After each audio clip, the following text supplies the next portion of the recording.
Hardly anybody in here.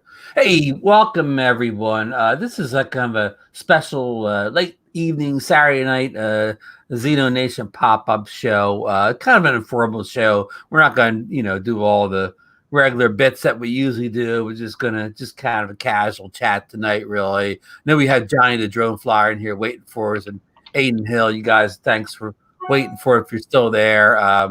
We were kind of messing around for a few minutes getting things set up, but we just briefly want to talk over the Zeno Tube got a few updates this week, and even got one today for the aircraft. And I've done the update already, and got a chance to fly a little bit. So I'm going to turn it over to my partner Marcus, who's going to be joining us tonight. How are you, sir? And doing very well, Ron. Just answered a couple things in the chat. Okay.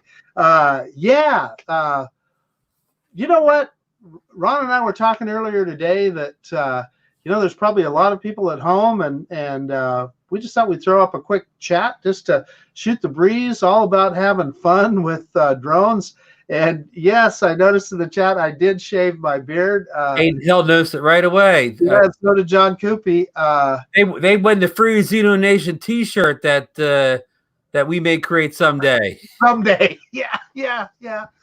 And you know what? I was just explaining it to Ron. That is because of COVID-19. They say that a beard that virus can stick in there, and the last thing you'd want to do would be to pass that along. So you didn't have to tell me twice. I shaved that sucker right off.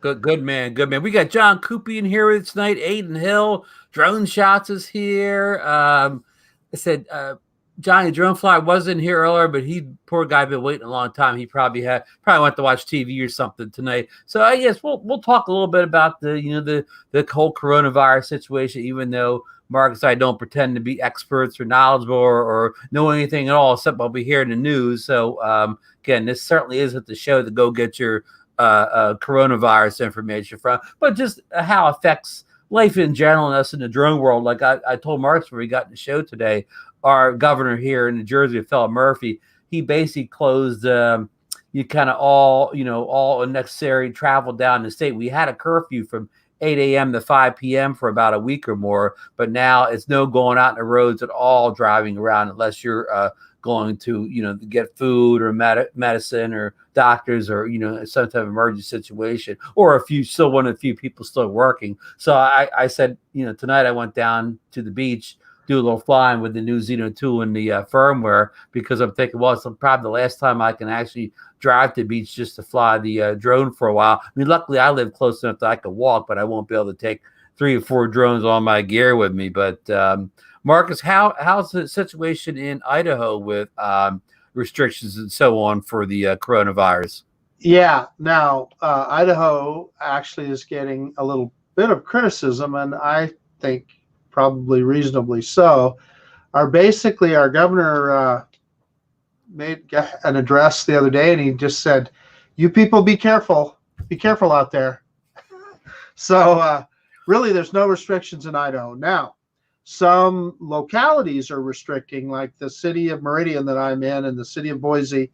They're telling restaurants they can only do to-go service, etc., and delivery or pickup.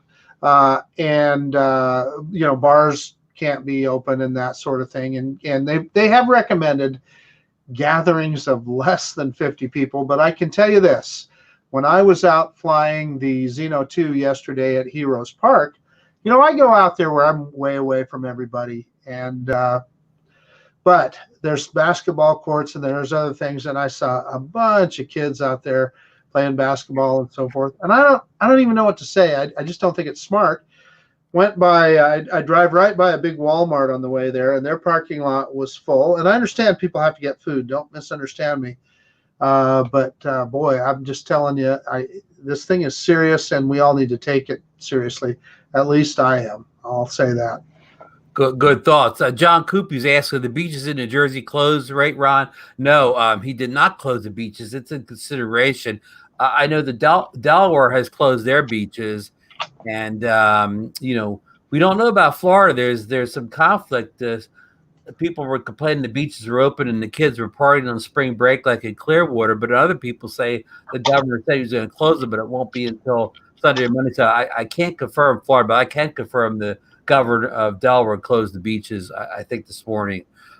We got Chris Hope in here with us, and we got John S. is in here with us. Thanks for all those great little icons. Ian Fleming's in here with us. How are you tonight?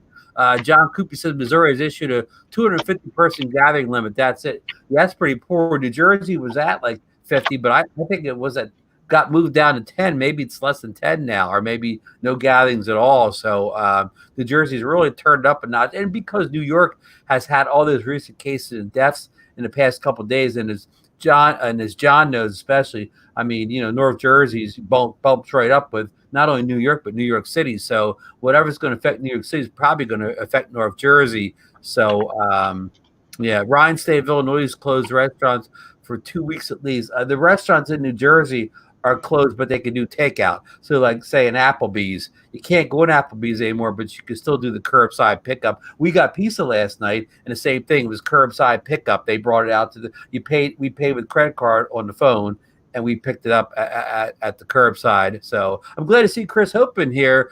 Chris Hope did a live stream this week where he got he flew right before he was going to get all this rain. He was talking about possibly trading his Phantom 4 Standard in for a Phantom 4 Pro, but he said he's going to hold back for a few weeks and or a little bit and see if the price changes. So, I thought that was interesting. So, yeah. Yeah. What about your restaurants and fast foods? Like, can you still go get a pizza, or does it have to be delivered, or? Yeah, so I can say this, Ron. Both the city of Boise and I live in a bedroom community, Meridian, and Meridian has done exactly, and Boise have done exactly as you're describing. It's not the state, so I presume if you were in an unincorporated area, you could probably still walk into a restaurant and sit down, but within those two cities, just like you said, you have to do pickup. The other thing that you see here is a lot of national chains have already instituted that, right? So that's just the way they operate. I'll tell you, Sarah and I the other day, we went out for a walk. We went to a local park for a walk, and on our way home for lunch, I ordered at McDonald's off of their app. And just like what you're describing, Ron, you park out front, they bring it out to you, and boom, then you're on your way. Right, which is good. Hey, we got 3X Droz in here. That's Ron. Wasn't Ron 3X Droz on that cruise ship in the Bahamas? Yeah, welcome home, Ron. Man, that was some awesome video you put up of the cruise ship. Ron, are you at home, or are you streaming live from the cruise ship? Because I know Ron was worried because he took off. I think he said from Baltimore, and then right after he left, they closed the harbor. So I don't know where his boat landed or whether he got off. Are you watching us from sea there, Ron, or have you? I don't even know where Ron calls home. Do you? Now you're going to embarrass me, Ron. I should, but I don't. I mean, he took off to Baltimore, but I don't know. Baltimore's in Maryland, but I don't know if he's from Maryland or he flew in a plane to get to Maryland. Chris Hope says curbside only in Texas. Good information there, Chris. Yep. 3X says, yep. Thanks, Marcus. Yep, I'm home safe. Hey. He's from Ohio. Okay, there we go. Hey, 3X. Hey, Ron. 3X Jones. Okay, you couldn't get back into Baltimore. So where did the ship land? Or dock. Dock. Yeah. Don't worry. I'm in full drone mode here. There you go. Yeah. Yep. And then still, I mean, if it docks any place, then you got to get on a plane and fly the rest of the way home. Are planes still in the air as of today, Marcus? Well, I heard that they shut down Philadelphia, Ron, and I heard they shut down New York City. Nothing coming, nothing going. The FAA shut them both down. Because of lack of employees to be able to man the systems, is what the article I read, which is kind of interesting. Plus, I mean, the last thing I wouldn't do would be an airplane. I can't think of another place where I could get sicker faster than being on an airplane. There you go. Hey, Koopy's asking us a very prescient question. What about firmware? Well, I'm glad you asked that. I'm glad you asked that, Marcus, or I'm glad John asked that. Well, okay, today, I mean, just like the Zino 1, I think it's even faster. Hobson is updating this Zino 2 like nobody's business. It's like a breakneck pace. Man, you DJI guys complain about too much firmware. Don't buy a Hobson product. Okay, here's my experience, and Marcus has about the same thing. I think he got the day before I did, or maybe 2 days before. Last Friday when I got the drone, of course, there were immediately 2 firmware updates threw out of the box. One for the drone, one for the control. But Saturday, already there was another update for the drone. Then I think it was it Thursday, Marcus, that the transmitter update dropped? Yeah, let's see, because it would have been Thursday because I loaded it and then flew on Friday. So okay. yeah. And now those early numbers I forget, but I'm going to start giving you numbers now. The controller update we're talking about that dropped on Thursday that Marcus flew on Friday, that's version 1.1.2. And then this morning, and I only know this because I got my Zino 2 out to do the controller update today, and lo and behold, there's an aircraft update version 1.2.0 for the drone. So just in a week, from one Saturday to the next, they come out with a drone updates, consecutive Saturdays, and the controller update popped out in the middle. So I mean, they're being very aggressive with these updates. Hey Ron, so I can update you on those other numbers. So when I first got my Zino, it called for an update initially, and it updated it to firmware version 1.1.8, and then we got an upgrade to version 1.1.9, and now, as you said, 1.2.0. So that's kind of the history there. Oh, thanks for catching up on all those numbers. And the interrupt the update talk for a second. 3X Jones Ron says we were allowed to port in Baltimore. The decision was made the next day, and then he drove home. Well, I'm going to say that was a very wise decision to drive home. I mean, of course, I'm saying that because I didn't have to drive the car all the way from Maryland to Ohio. I mean, I know what kind of trip that is. It's a long haul. I guess it was just Ron, his wife. I hope he didn't have a bunch of little kids with him or whatever. Not that I got anything against little kids, but little kids on a long car ride or whatever. But anyhow, back to the firmware update. So, you've had a chance to fly with the most recent controller update, but you haven't had a chance to fly with the aircraft update. Is that correct, Marcus? That is absolutely correct, and I'm going to load that up tonight. And my hope is to, depending on what's going on, hopefully get out and fly with it tomorrow and try out some things. This is an interesting drone. The Zino 2 is, gosh, I'm telling you, it is the fastest drone I own. I had it up to 47 miles an hour the other day, and I think the fastest I ever got my Mavic 2 up to was 45. Not that speed is everything, but it sure is fun, I can tell you that. And it, the camera is just so much better than what we've seen in the past. So we're just going to have a ton of fun with this drone, I can tell you. There's still some things going on with it. And like Ron said, I'm gratified that Hubson is wasting no time in doing these updates. And I think we'll see that continual improvement of the drone as we go along. Back to, what you said about, the speed and, you don't need the fastest drone. And that's a good point, Mark, is, we're not out there trying to set land speed records with the drone. And I made this point on, I think, the last Zino Nation show, but I'll make it again. Marcus has a famous video where he took the Mavic Mini out shortly after he got to the Snake River Canyon. And he got out there, and I guess it got a little windy when he was out there, and he took it out. He went out a kilometer or so?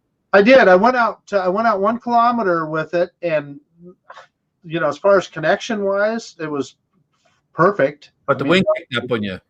Yeah. So the wind. So you're talking about the gimbal issue. Well, no.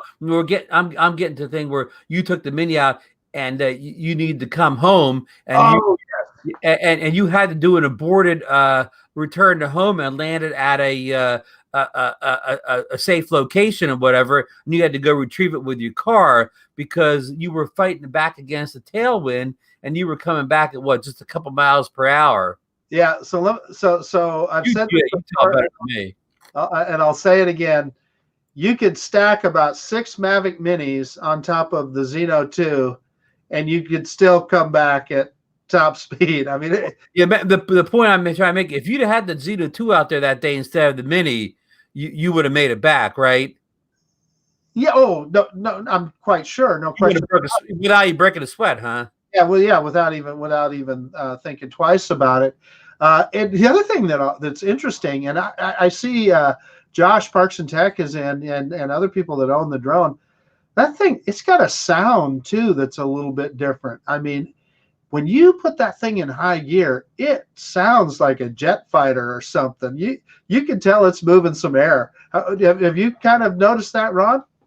Yeah, I mean, I noticed that no matter what I put it through, I mean, I'm flying over the ocean. I haven't flown it yet on what I call a calm day. And once I flew it in almost, I'm going to call it, I had winds gusts almost to 30 miles per hour and no problemo. I mean, that thing, as you like to say, it can haul the mail. I mean, again, not necessarily speed, but just it has power to fight the wind. Like it's I don't want to say it's better than Mavic 2 Pro or the Mavic 2 series, but it's at the same level. Would you? Am I exaggerating to say it's on the same level as being able to fight a headwind like the Mavic 2? Well, you know what? Uh, Here's what I'll say. I've had the Mavic 2 out in some very high winds. Like when I'm saying high winds, I'm saying sustained 25-mile-an-hour plus. And it gave me wind warnings. But as far as flying the drone, you didn't notice anything. I mean, it still flew like it always did and was just rock steady and flew just fine. And I think that's because it has that kind of power and that kind of a tilt. I suspect, although some of that could be flight control too, right, Ron? So, but I would hope and suspect that the Zeno 2 would probably do the same. Yeah, I mean, if yeah, as far as like flight control and precision flying, it's a whole class above the Zeno 1. But I mean, I still wouldn't say the flight controller is quite as precise as the Mavic Mini or the Mavic 2 or whatever. Not even close. Yeah, it doesn't have the DJI flight controllers, not as precise, but it's precise enough. Is that a fair thing? Yeah, well, I think so. Yeah. Like that last video I did, I was showing it close to the ground and stuff. Well, you know what?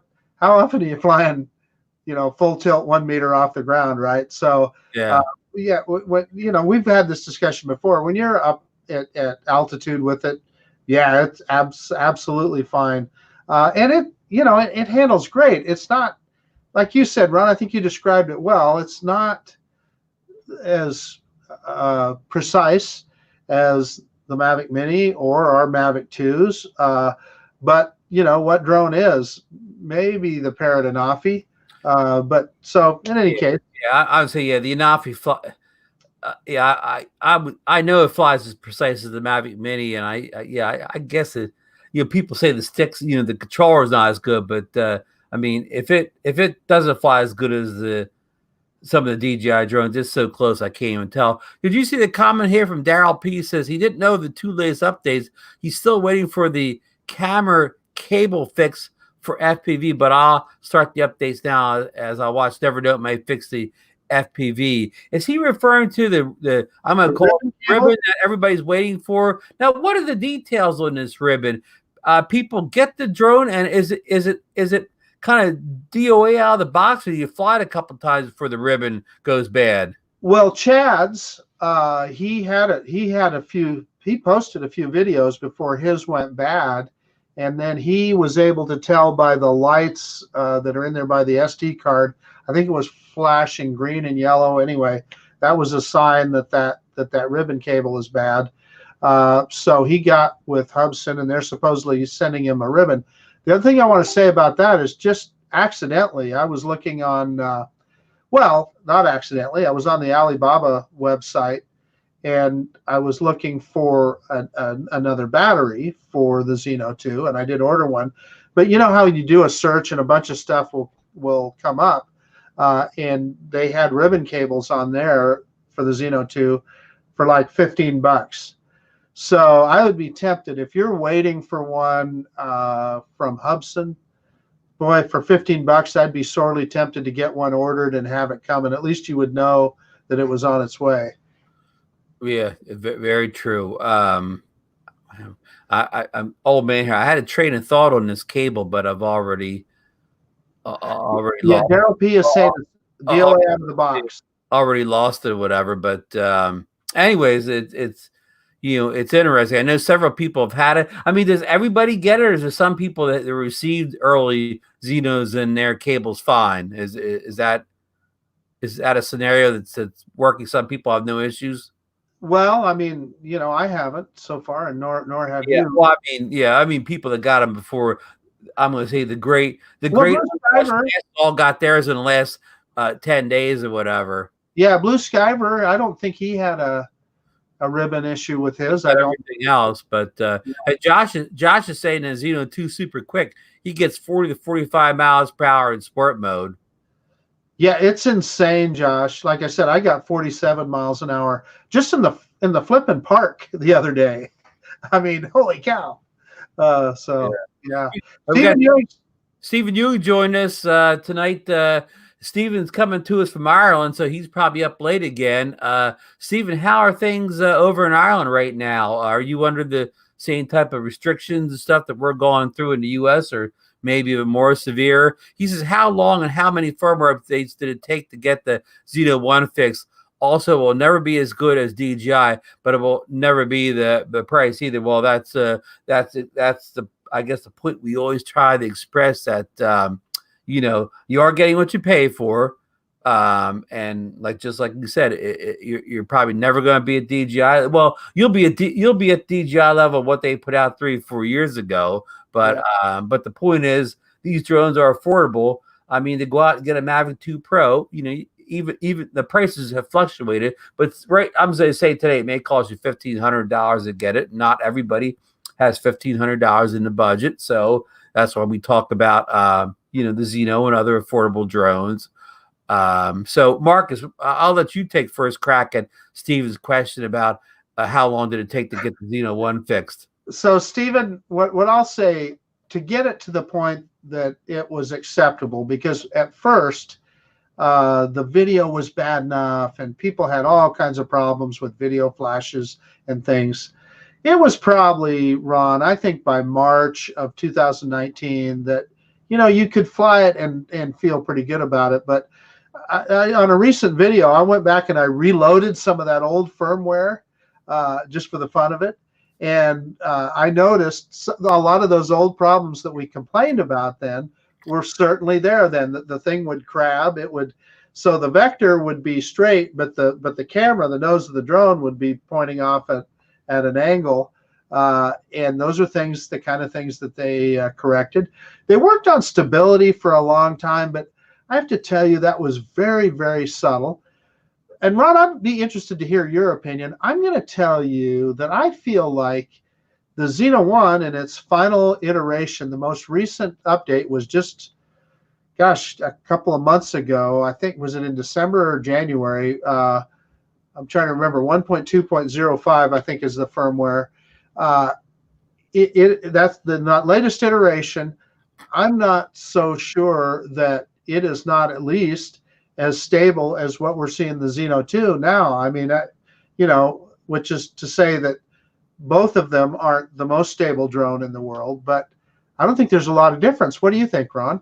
Yeah, I flew the Zino 1 a couple weeks ago on, I guess, pretty recent firmware. I haven't even fooled with all the battery up firmware things that you have, because I haven't had any issue with my 3 batteries. So I quite frankly just I've been busy doing other things and just didn't have the mind of getting all the battery things. But I said, the firmware update I flew, which I'm not even sure the number was, it flew really stable. And you're right, it may have flew as stable as the current Zino 2 firmware. And the answer, it was a Stevens question. I'm going to say I originally got the Zino 1 at the beginning of December 2018, and I really didn't want to really recommend it for the masses until almost the end of May, where they really did a couple things. They got it really fine stable. And then when they put the speed controls in, and I say speed controls, basically with the Zino 1, for the first 6 months,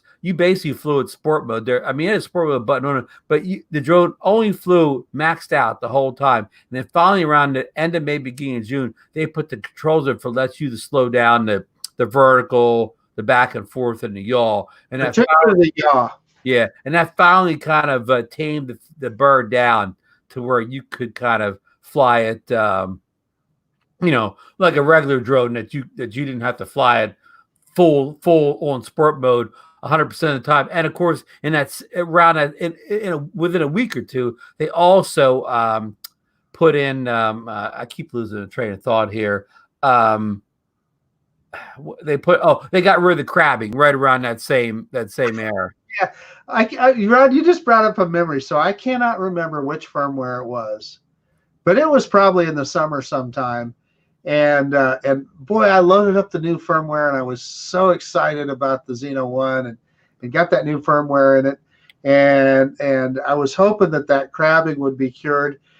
And the drone went out, and I was flying it back, and I'm telling you, that drone was almost sideways coming back. I mean, it was so far off. And then I wish I could remember all those firmware numbers, but I think the next one, and they fixed it. Then all of a sudden, the drone was just flying straight as an arrow one day, and yeah, that was very welcome. But to your point, Ron, that you also made about the being able to change the speed controls, I think that wasn't that in conjunction with the one where we had to update the controller as well. I believe it was. Right. Those came right about the same time, and that the single one that was one of the single biggest improvements was being able to change that yaw so that it was not so fast. I mean, when you were flying that thing, you just could barely move that left stick, and it would really snap. So you just had to have a very deft touch on that left stick. But once you were able to adjust it, you could slow that thing way down and fly more normally. Oh yeah, flew real precise when you could slow it down like that. We got Daryl P responded here. He said, "Yes, Ron, it was dead out of the box. Hubson confirmed the green yellow LED has no FPV, and they're sending him a camera cable. So there you go. Sometimes it lasts a little bit, sometimes it doesn't work at all. So and then he followed that up with probably a week from now he's receiving the cable. So we got Maury Z dropped in. Good evening, Maury. Good health to you too. I forget where you're located at, but be safe wherever you are. He's in Canada. He's got there at the bottom, and he's just telling everybody just to be calm. And I absolutely agree. Be calm and polite, and yeah, we'll all get through it, and we'll, I guess hopefully we can still enjoy flying our drones. Ian Fleming, he did the updates this morning, but he hasn't taken the drone up yet. So, well, I mean, you got your updates done, so I hope you got a good day, maybe tomorrow or next couple of days to get it up there. I know a lot of people dealing with rain and stuff in different parts of the country now. I think I have a clear day tomorrow, but I have a cold day. I mean, we've already hit this thing. It's spring. We already had a couple nice days, but now we got a. Today was by the time I took the drone out about 6 o'clock, it was feeling like winter, and tomorrow's going to feel like winter also. I think we got warmer weather coming the rest of the week. So Stephen Ewing says, yes, basically lockdown here. Schools are closed, as are cinemas, theaters, everyone panic buying, not good and quite worrying. Yeah, we closed cinemas down too, and indoor malls. Now, what's the toilet paper situation in Ireland? That's the big thing here in the US. Needs to want to know. Yeah, people laugh at it, but it's all about the toilet paper here in the U.S. as far as this panic. I know. Here's something. The Acme. You don't have the Acme out in your part of the country, but the Acme grocery stores, they have between 7 and 9 in the morning. It's for seniors. Oh, they only let people it's 60 or over in the store between 7 and 9, so seniors can get their stuff. Yeah, that's great. I think that's a great idea, so that the older folks don't have to stumble over all the crowds and all that. That makes a lot of sense to me. With regard to supplies here, I mean, there definitely is a run on grocery stores. I kind of, before all the panic set in, I kind of did some shopping, so I haven't been out there since all the worst of it took place.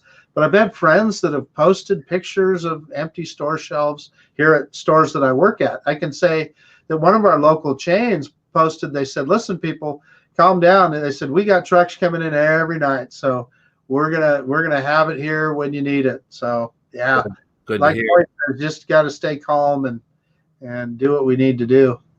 John S. had to go. You said, thank you, Marcus Around, for an enjoyable show. Well, thank you for stopping by and, making some, good comments. And he enjoyed seeing you in here tonight, and stay safe. Did John say where he's from?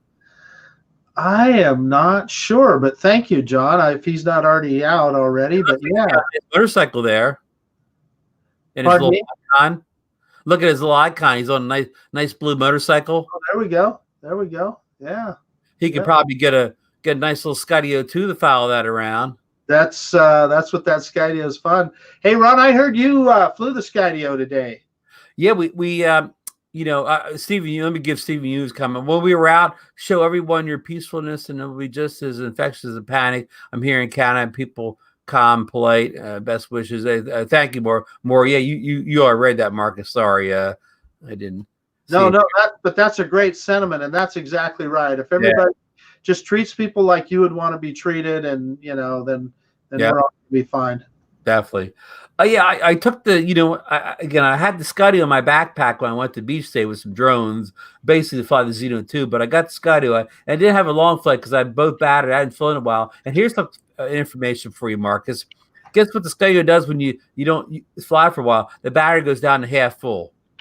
At 40, really? Both batteries were exactly 49%. So that's what the Skydio discharges to. So it is a smart battery, and it discharges to 49% for you. Because again, it had to be because both batteries were the exact same discharge or whatever. But anyhow, so I took. That's good to know. I got this upcoming video. So I get the Skydio out first, right, people, and I take it up and I let it hover about 6 feet off the ground. I had the GoPro going, and I put the stick down, and it's kind of hovering there. It's windy, so it's kind of blowing a little bit to the right, left, or whatever, but it's staying like the 6 feet off the ground. So I'm thinking, okay, this is a really nice hover. The Zino 2 can't do this, right, Marcus? It's all over the place. Well, darn it. If I don't get the Zino 2 out, and maybe this had something to do with the update to the controller, maybe the drone, I get the Zino 2 out, I put in the same exact spot, and guess what? It moved a little bit more to the right, left than the Skydio did, but not a whole lot worse. And it stayed at about the 6-7 foot, and it didn't move much or whatever. So I think those sensors were actually doing something because it stayed there pretty good. Now the only caveat I have to throw in there, I said this to Marcus off camera. When you take the Skydio 2 off, I mean, it wanders for a bit, but it within seconds, it locks in. It doesn't move. But when you take the Zino 2 off, it takes it, who knows? It takes it, I don't even want to say minutes or whatever, but let's just say it takes a while for it to settle down and lock in or whatever. For the first couple of minutes it takes off, you better be ready to fly because it's not staying put any place or whatever. And maybe if you were in a perfectly calm day, maybe it would. But in a windy situation, every time I take it off, it's all over the place until I get it calmed down. But once I got it calmed down today, it just sat there. I could put the controller down. It was that rock steady. Yeah. Well, so I'm not going to say I had fully that same experience because when I was flying it around, I saw some movement in my test, but those, I can confirm this, Ron. We've talked a lot about those downward facing sensors at the Zino 2. These guys at the bottom here, you got an optical flow, and those infrared sensors, I guess I've been told, are time of flight sensors. They do work. So when I tested them the other day, I got my hand underneath the sensors, and it absolutely took off up. So they're active. Although I did some tests where I was trying to fly straight out, started at about 2 meters height, right, which is about 6 or 7 feet. And as I flew forward, the drone sank and got down under 3 feet. And then as soon as I let off the sticks, wow, the drone popped up and it went up probably, 2.5 meters, 10 or 12 feet, and then came back down. And ultimately, with no hands on the stick, it sunk down to about, I don't know, half a meter off the ground or so. So, 1.5 feet, 2 feet off the ground. So yeah, it was just kind of interesting the way it moved around there. So it does make you wonder, okay, what are those downward facing? I thought that's what they were for, right? Was to keep it steady in low to ground situations like that. So I don't know, but here's what I do know. Two things. One, and we've discussed this before, how big a difference does that really make? Because most of the time you're flying higher than that anyway. And two, we know darn well that Hubsan is going to keep working on that. And I will be willing to bet that we see more stability come to that drone as they learn and they keep pumping out more firmware. And they seem, like you said earlier, Ron, they seem to be doing it a lot. We've seen 3 different firmware updates since we've had the drone just this very short time. I mean, you tell me if this is a fair statement. In the chat room too, same thing. If I'm being unreasonable here with what I'm saying, but I mean, okay, I probably exaggerated. Last week when I said the sensors weren't working. What I probably should have said is the sensors aren't working in the way that we expect sensors to work, and a lot of that's based on our experience with DJI quads. And I know Maury already, I think, was it more Stephen Ewing already made the thing that it's not going to be as good as a DJI quad that costs 3 times more. But I mean, this is even close to a DJI hover, whatever. It's not even in the ballpark. It's like if the DJI hover or downward sensors is at a 10, this is at a 1. I mean, it's not even remotely close. Am I being unreasonable in this? No, so let me put that in a different perspective for you, Ron.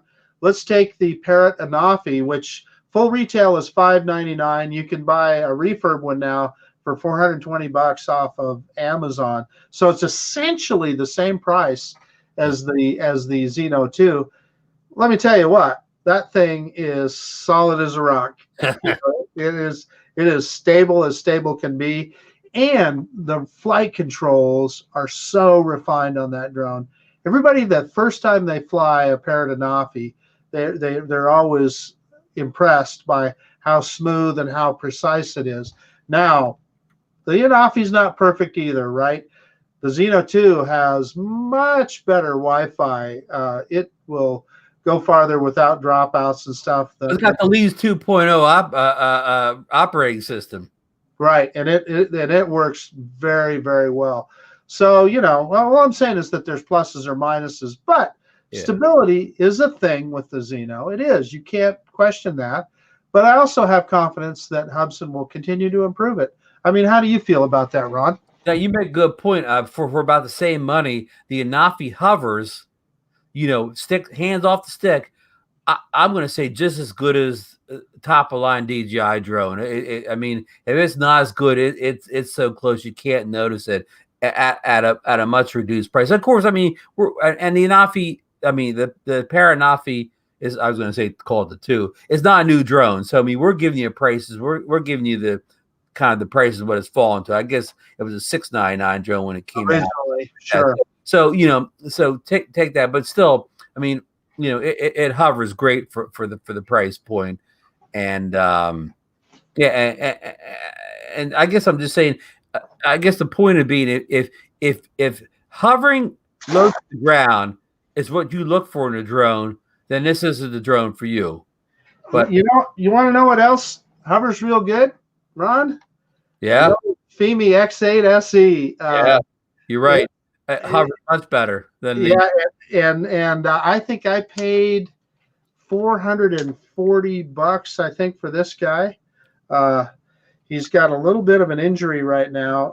Got a little bit of a broken arm, but I already ordered the piece, and so he'll be back. So you can't see it in this picture, but there's a pretty good crack. Let me see if I can get it close enough here, and I'll let me see if I can bend it a little bit. I don't know if you can see that crack, but it's a crack, and it's on both sides of this arm. And I just thank goodness that it didn't break while Ron had it. But I have a theory about this thing. You know, our friend Al Duran. He was just flying it along, then all of a sudden it crashed, and I'm willing to bet an arm broke. And I had another one of my commenters write me, and he said, Marcus, with that FEMI, he said, be careful in sport mode with that thing, because he said those arms are weak and they will break. He had a crash with his and had to replace the arms. So anyway, when Ron sent it back to me, I thought, I better look those arms over, and I saw that crack. But that's kind of aside. I wanted to show the sensors on this thing. So it's got a sonic sensor and then an optical flow sensor, and it freaking works well. This thing hovers well and is very, very, very stable in flight. What was your experience with it, Ron? I again, it had no, low hovering issues at all, like the Zino, any of the Zinos do. I'm not going to tell you it was on par with the DJI drone, but it was certainly for the price point, it was a great hover. And again, there's no reason that the Zino 2 can't hover as good as the FEMI X8, because I think if you want to compare the Zino 2 to any drone in the market, its closest competitor is that FEMI X8, which is a technology that's a year older, and the Zino 2 maybe has a couple refinements, FPV system's a little better.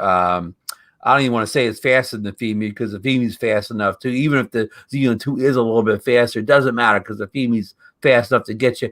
In other words, the FEMI fast too is fast enough to get you out of trouble. So fast, powerful drone. Yeah. So, but anyhow, can I answer Steven's question here? Yeah. Well, let me say the most important thing Marcus said here, it showed you those arms or legs on the FEMI X8. I recommend anybody out there that owns a FEMI X8 to get theirs drone out tomorrow and check those legs out closely. Marcus, go ahead and I'm gonna, before we move on to Steven, I'm gonna say I'm gonna thank Mikey B, the drone ranger, for joining us, and he's been on lockdown for a while. He's usually chained up in a dungeon most of the time. But Steven, the question four ones down here sold out.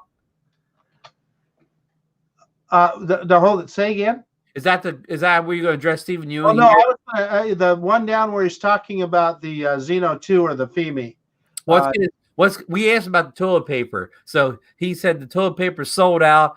Elderly and dependent people get priority in the mornings. Okay, just like here at the Acme, we will be fine in Ireland, home of the potatoes and plenty of produce and fresh meat. Toilet and kitchen roll factory in Dublin. Okay, yeah. Nothing wrong with that. So let me go down. I got to go down. We were talking too much and didn't get to the comments. So, okay. Here we go. I found it. This one.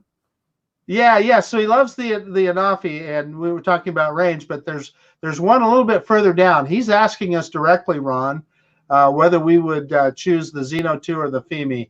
Okay. And let me get the Mikey B first. He said the best thing about the Anafi is how quiet it is, and he's definitely right on that one. There's no, boy, that is absolutely. That's the other one of the first things you notice about the Anafi when you take off is it's quiet, which is the opposite of the Zino 2. The Zino 2 is a loud drone. Now, it's not loud in an obnoxious way, like, for instance, the original Mavic Air, DJI Mavic Air. That thing was ear splitting, so it's not like that. But it's loud. It's loud, like you got a big 8-cylinder under the hood. That is a great way to describe it. Great way to describe it. Yeah. Let's see here, and on the Anafi, I posted a video this morning. It's just like a 2-minute Anafi video where I flew over these people that found a seal on the beach, and I don't think those people even knew I was kind of like above them. I wasn't all that high. Did you see it yet, Marcus? In fact, I'm glad you brought that up, because I did see it, Ron, and that's one of the things that I noticed was I thought, wow, Ron was pretty close to him, but They never even noticed me there. That's how quiet that thing was. And of course I was as low as you may think I was, because of course, guess what the Anafi has? 3 stops of loss of zoom on it. That's right. I forgot about that. That's yeah. Good point. The Anafi. Now we're going to get to the big question of the evening here. Yeah. And I want not only Marcus and I the answers, but I want anybody in the chat that's lucky enough to have the Zino to answer this question also. So Stephen Ewing asks, okay, Marcus, Ron, I asked Josh this question: Zino 2 or FIMI, and I'm assuming he means FIMI X8, or maybe he's referring to Marcus's favorite drone, the FIMI A3. Oh, the FIMI A3, not my favorite drone. But we're going to assume the X8. What? Pardon me? We're going to assume he meant the X8, not the A3. That's it.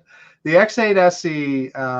I struggled. I had a tough start with that drone. I had a prop blow up on it on my first flight, and fortunately, it didn't damage the drone much. It did hit the ground from about 20 feet up, but it was in soft grass, so the drone survived fine. But it was a tough way to start.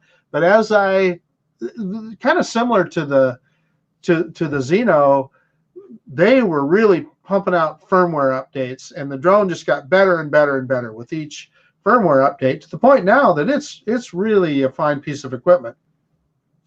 Like Ron said, it's fast. I don't think it's as fast as the Zino 2, but it is fast. The camera, I'm gonna, I haven't seen them, put them side by side yet. I will as soon as I get my X8 fixed up, and we can kind of make that call. I'm going to say just initially here, the Zino 2 is probably a little better, but don't hold me to that, because I haven't put them side by side yet. That's just my guts, my memory seeing the two. And then where the Zino 2 has it over the FIMI, again, I think is with that lease to Wi-Fi system. The FIMI, that was one of the problems with it initially, is they had problems with Wi-Fi dropouts and so forth. That thing would drop out, and it created problems. But that was something that they improved over time, and I have been able to take that FIMI out there quite a ways before. But it isn't just that rock solid connection that you get with the Zino 2. The Zino 2, that connection, it's just rock solid. So that's a big deal. So I guess the short answer is, Stephen, I'm not going to give you an answer because I haven't made up my mind yet. I do want to take care of one piece of housekeeping, though. We were talking about the arms on the FIMI X8.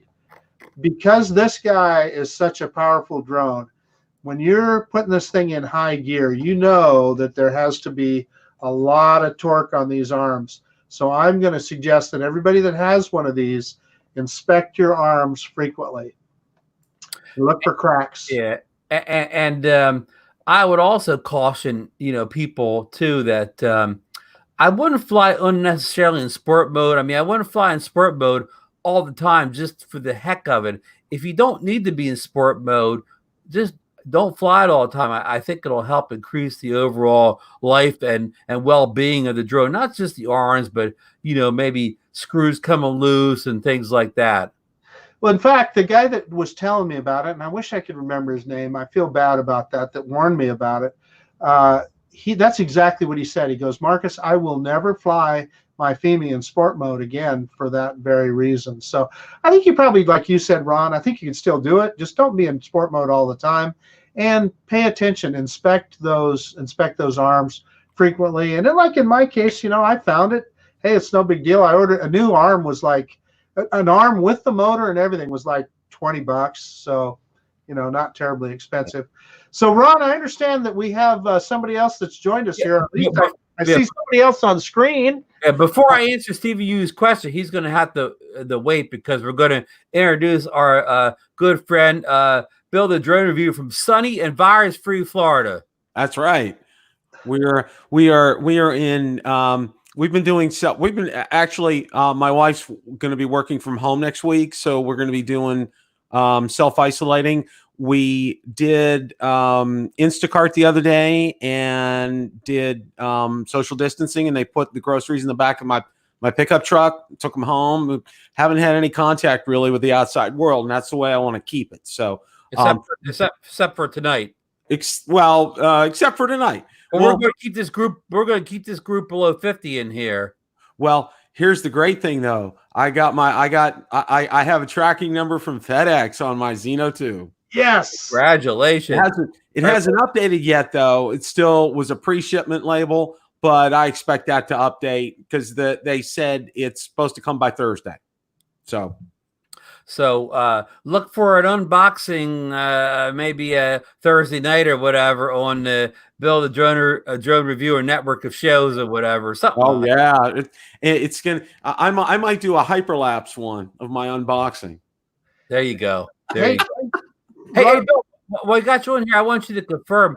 John Coopy was in here earlier, and he asked if they had closed the beaches in New Jersey. I said we haven't closed our governor hasn't closed yet, but the Delaware governor closed the Delaware beaches, and there's been I've heard we got bad information from Florida. Somebody said they didn't close the beaches, but then I don't even want to say his name, but somebody said they did close them, and then they backed off and said he's going to close them Sunday, Monday. Anyhow, I checked the webcam at Clearwater Beach. A neighbor on the beach yesterday morning, whenever I was talking about this, I still saw people on the beach. Are the Florida beaches closed or aren't they, Bill? From what I hear, and this is from, and I got to say this, okay? I voted for our governor, DeSantis, okay? Well, this isn't nothing against the governor. I even know what. But he's the one that makes the decision, okay? And I got to say this, Ron, okay? I'll never vote for this guy again, okay? I think he's a freaking idiot. Sorry, I don't mean to get politics into this, but I'll tell you what here, okay? You have kids. Parties. Just don't mention any parties. And no, I'm not mentioning any parties. But you know what? You had people wall to wall in Fort Lauderdale, okay? All millennials that think they're invincible. And, I got some news for you here, okay? There's one thing about the coronavirus that it doesn't do. It doesn't discriminate, okay? It doesn't care how old or young you are. You can get it, okay? It's like, and it's by close contact. I mean, if this hasn't been drilled into your head by now, I don't know what.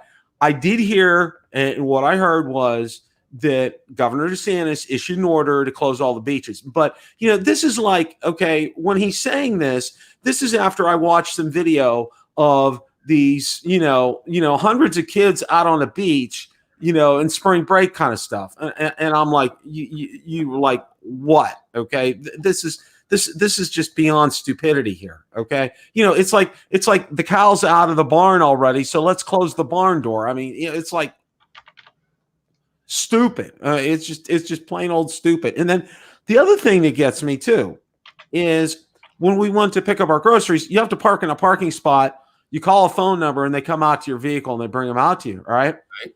We could not believe the number of people that were still going into the grocery store that really weren't practicing like social distancing at all. And we saw an older couple, I would say definitely in their 70s, going into the store. And I'm like, okay, I don't, maybe I'm missing something here, but it's been drilled into your head about social distancing. And if you're elderly or have underlying health conditions, don't go out. Okay. I'm fortunate where I'm going to be able to work from home on, until this is over. I have underlying health conditions and, my wife will be able to work from home next week too. And, it's like, I'm taking this seriously. Okay. And I hope more people do, because all it takes is for you guys that are thinking you're macho man, watch some of these videos that they're showing out of hospitals in Italy. Okay. All right. People are dying there so fast. They called in the Italian army to have to go bury people. Okay. That's how bad it is over there. Yeah. So you heard about the kind of triage that they have to do. I mean, it's gut wrenching. It is. Oh yeah. When they're having to make decisions, this is what I heard, and I don't know if it's true, but that if you were over 80 years old and you tested positive for COVID-19, they just sent you home. They just said, you know what? There's nothing we can do for you. Hope you do okay. Yeah, that's what I've heard the same thing too. Because they're out of beds and they're out of ventilators. But anyway, hey, Bill. Yes. Your Hubsan Zino 1. Have you been flying it much? And what more can you tell us about it? Before we go, let me give Stephen Ewing his remember he asked right. Yeah, and then we'll get in the Bill. And I want Bill to help Stephen Ewing with his question here. I'm going to keep my answer short to his question. I'm going to let Bill address Stephen Ewing's question because he could probably give the best advice on the ordering thing. But let me give Stephen Ewing the Hubsan Zino 2 versus the FEMI X8. I've flown both of them, and I probably actually have more flights. I bet you I flew the FEMI X8 like 6 times, and I'm probably only on my 4th flight with the Zino. So I actually have more experience with the X8, even though it was Marcus's X8. And I would say they're real close. I think the the Zino 2 is a slight bit faster. It maybe flies slightly better.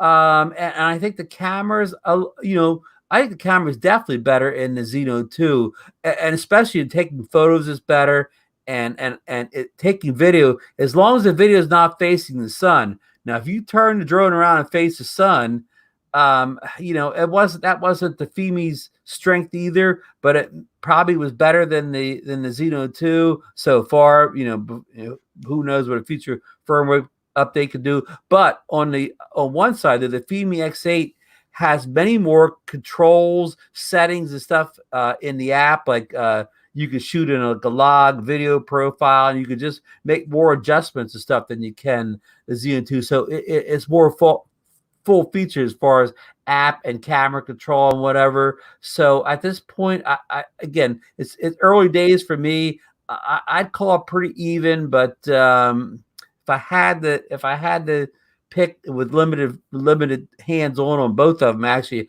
I'd say the Zino 2 because a lot of all those extra camera settings in the FEMI X8.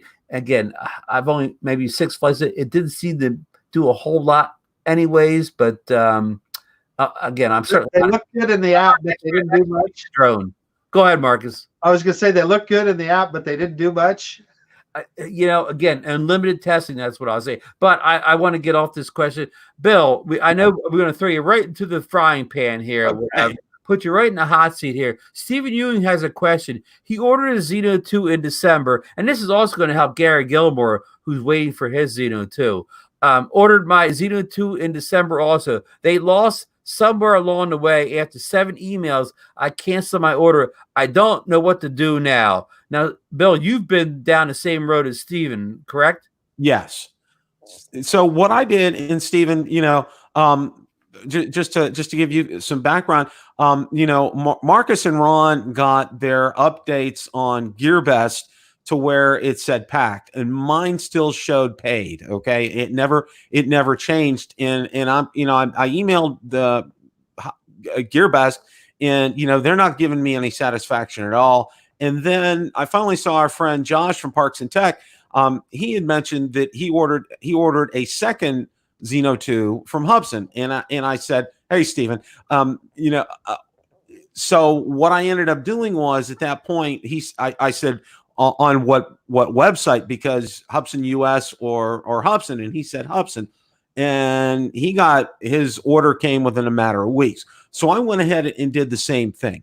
Now, what happened was it ended up, I ended up contacting Hubsan directly, and the person who I've been speaking with and exchanging emails with said that at that time they weren't going to get any in stock until this week, which was which would have been the Sunday previous past. So I'm like, okay, I understand. All right. And then finally I get an email from her this week and I've exchanged probably about 8, 9, 10 different emails. Finally, she said, I'm going to get you a tracking number, and I got a tracking number on Friday finally. And it hasn't actually physically been shipped, but I expect that to happen in short order, and I should get that. So my advice for you, Stephen, is I would order direct from Hubsan. They have them in stock. Now, again, this is what Josh had done. is I ordered mine with the 2 batteries in the case. I could really care less about the case. It's nice to have that extra battery, but I think for some reason, not only did Hubson have them in stock, but they also, I think they shipped those to GearBest, because I think those went out first, because there were those that ordered after Ron and Marcus and I did that got theirs before us. And I'm just like, how'd that happen? And I think a common denominator in all this was they ended up, ordering the extra battery and case. So for some reason, they made more of those initially. Now, the thing for me was, my contact at Hubson had told me this is only with the EU plug, okay? Which for you, I assume, over where you are, I don't know, what your electrical system's like, but for me, I'm like, okay, I'll just buy a converter on Amazon, which I did. I already have it, so that's where I'm at. Hey, Bill, so I just want to add, you had mentioned, I thought you mentioned Hubson US there for a second, so it spurred me to go look at their website. So I'm looking at their website right now, and you can buy it, the Zino 2, from Hubson US. So that means it's here in the United States. So they would ship it pretty quickly. Now, the only one that they have actually that it says is available, base is out of stock, starter bundle is out of stock, but they have what they call the extreme bundle, which is just what you got. It has 1 extra battery, 4 extra blades, and a bag. So it is, let's see, plus $100. So let me go back to the original base price here. Yeah, so that would be $600 even, or $599.99, and so $600, and they would ship it. Well, it says right on here, as a matter of fact, if you order the next day, it'll ship on Monday. So now, see, I paid $549 for mine, and I got all that. Yeah, well, but what I'm saying is this is Hubson US. So yeah, it's Hubson US. Yeah, you're right. I think that's it's not coming from China. It would, yeah. Anyway, so Marcus, I have to. The question is begging to be asked, okay? Because Valerie saw it too. It looked like you had a little accident and something happened here. I did. I shaved it right off. So, and that is absolutely to do with COVID-19. They're saying that the beard can hold this stuff in. And I wasn't that, Chris Hope was in earlier. Hey, he had a beard he's been working on for a while. I can see where that would be an emotional decision. I could grow mine back in about 4 days. So, yeah, it's no big deal. And the other thing is that, if you do ever have to wear a mask, the mask would seal better as well. It would seal better. Exactly. Yeah. Well, one of the things that I found out through all this, and this is just an anecdotal thing, is, I've been, practicing good hygiene with my hands the whole time. But one of the things that I've noticed is every time I have to wash my hands have gotten red, okay, and dry. So every time I have sitting on my desk here, hand cream, okay, because it's like, how many times do you wash your hands during the day, especially now? Well, we're getting a lot of packages delivered from Amazon. Okay, we've ordered some extra food and some other supplies that you can't find in the store. Well, it ends up every time now, judiciously, I'm using hand cream, because it's just my hands are getting so incredibly dry from all this, and my skin's actually cracking. So, I mean, it's like you got to do what you got to do. One of the things that I found out, and this is real interesting, I think you all heard of Kroger, the grocery chain. Okay. I got one just down the street. It's called Fred Meyer here. Okay. Yeah. They're okay.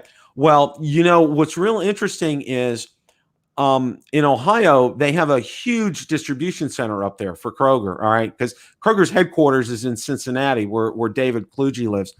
And I found out I had some good friends of mine from college that I graduated college with live in Columbus. They went to their Kroger. They got like 2 of the big packs that you get at Sam's. They had them on the shelves at Kroger, plenty stock. People weren't going, and the other thing is people weren't going, ape over them, and there was plenty on the shelves here. And then down here, there's nothing. Okay, there's absolutely nothing, and it's like it's that way not only at Publix but at Walmart, at at Target, anywhere you go down here, you can't find toilet paper. Florida has more hoarders than other states. Well, you know what? I'm thinking because Kroger is a really large. I mean, in terms of grocery volume, they're even larger than Walmart, believe it or not, because we get the sheets and we get to see financials because, we're all quote unquote owners of Publix, and per, volume and everything, Kroger is larger than Walmart. And I'm thinking because they're larger, that's why they're getting a voice with some of these, manufacturers like Georgia Pacific and Scott Paper and everything. And they're getting this product right now where other stores aren't getting the product. I mean, it's really kind of sad. But one of the good things is Publix has instituted Tuesdays and Wednesdays from 7 a.m. to 8 a.m. for seniors 65 and over to give them first shot at getting groceries. And Target is doing that on Wednesdays down here. So kudos to these stores for doing that. That's a local chain around us, the Acme. They do the seniors 7 to 9 Monday through Friday. Weekends it's not in play.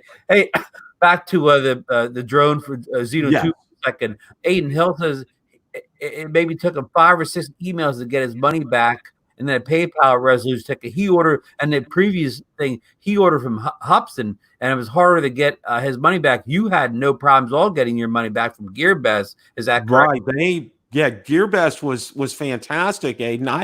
I had zero problems. I mean, they just right away. And the next, I mean, it was 24 hours from the time I asked till the time it was actually sitting in my account. So kudos to GearBest. They were actually pretty good about this. But and I think Aiden's right because I had ordered those filters from Hubson, okay? And I emailed them and I said, please cancel the order, all right? And I haven't seen it. So I sent a second email and I've sent a third email and I haven't heard anything. I mean, there was only $12, but still I want to get it canceled so I can get credit back for it. Well, it's like I've been hearing crickets about that. So I got to go back after them. So Aiden, I wish you luck. And I think PayPal's usually pretty good because I think all three of us will probably be in it. Now just took a while, but he had to get a PayPal ticket going, but he got his money back. But just see, that's a good thing, Aiden. And that's always a lesson learned for all of us. Is one of the things that I've done, and I started doing this probably back with the Mavic 2 Pro. I didn't do it then because I had to order it directly through DJI. But if I'm not ordering it directly through DJI, I'm using PayPal.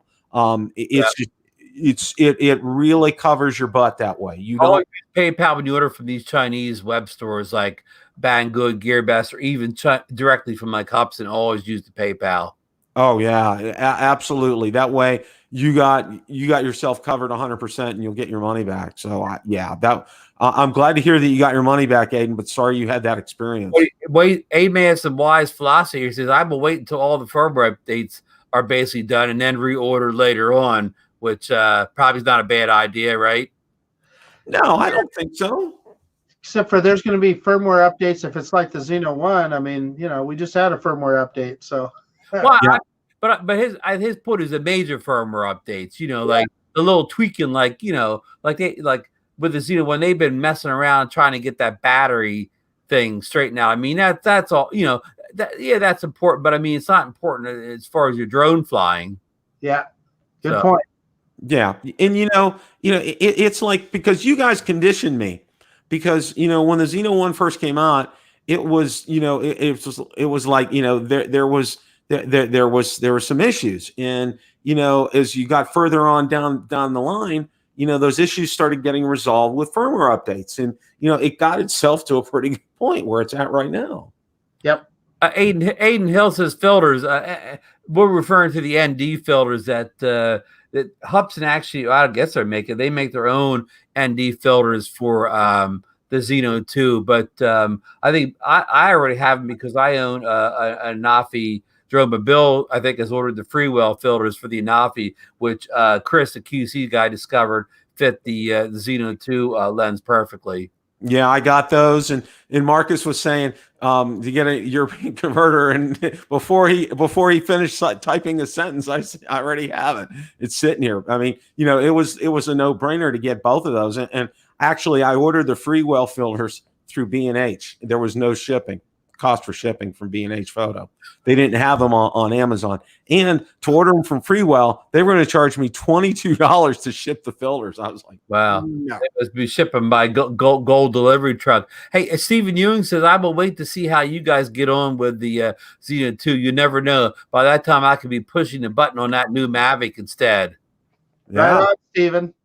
Yeah. And, I think that's going to be coming sooner rather than later. If it hits that price point that Lauren was talking about, or no, Drone DJ was talking about. Well, Lauren, yeah, and then Lauren ended up, and then we ended up talking about it the other night, and 49, but I think he was on board with that also.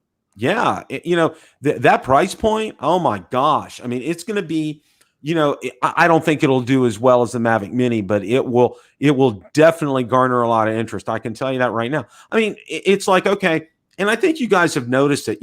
Lately there's been a pattern with videos, and I think a lot of it is, people are very engaged with, what's going on, the current situation and everything, and they're trying to watch and consume a lot.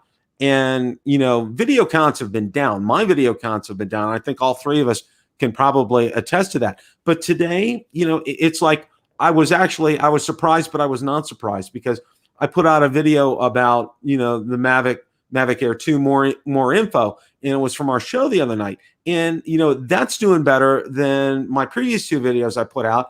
And I think one of the things here right now is, and I think this is something I'm going to try to stress in some of my videos coming up, is to give people hope right now, to something to look forward to. I mean, like Marcus, you did a fantastic video today on the precision landing with the Zino 2. Absolutely love that. Okay, this gives something for people to look forward to get out there and be able to try that. With the Zino 2. Looking forward to the Evo 2 is coming up. And I think we'll probably talk some more about that on Tuesday night. It's something that people can kind of get their minds off of this, because one of the things that experts are saying is don't dwell on it. Watch enough, consume some, but then shut your mind off from it. Do some things to get your mind off of things. For example, and I think Ron, you'll like this.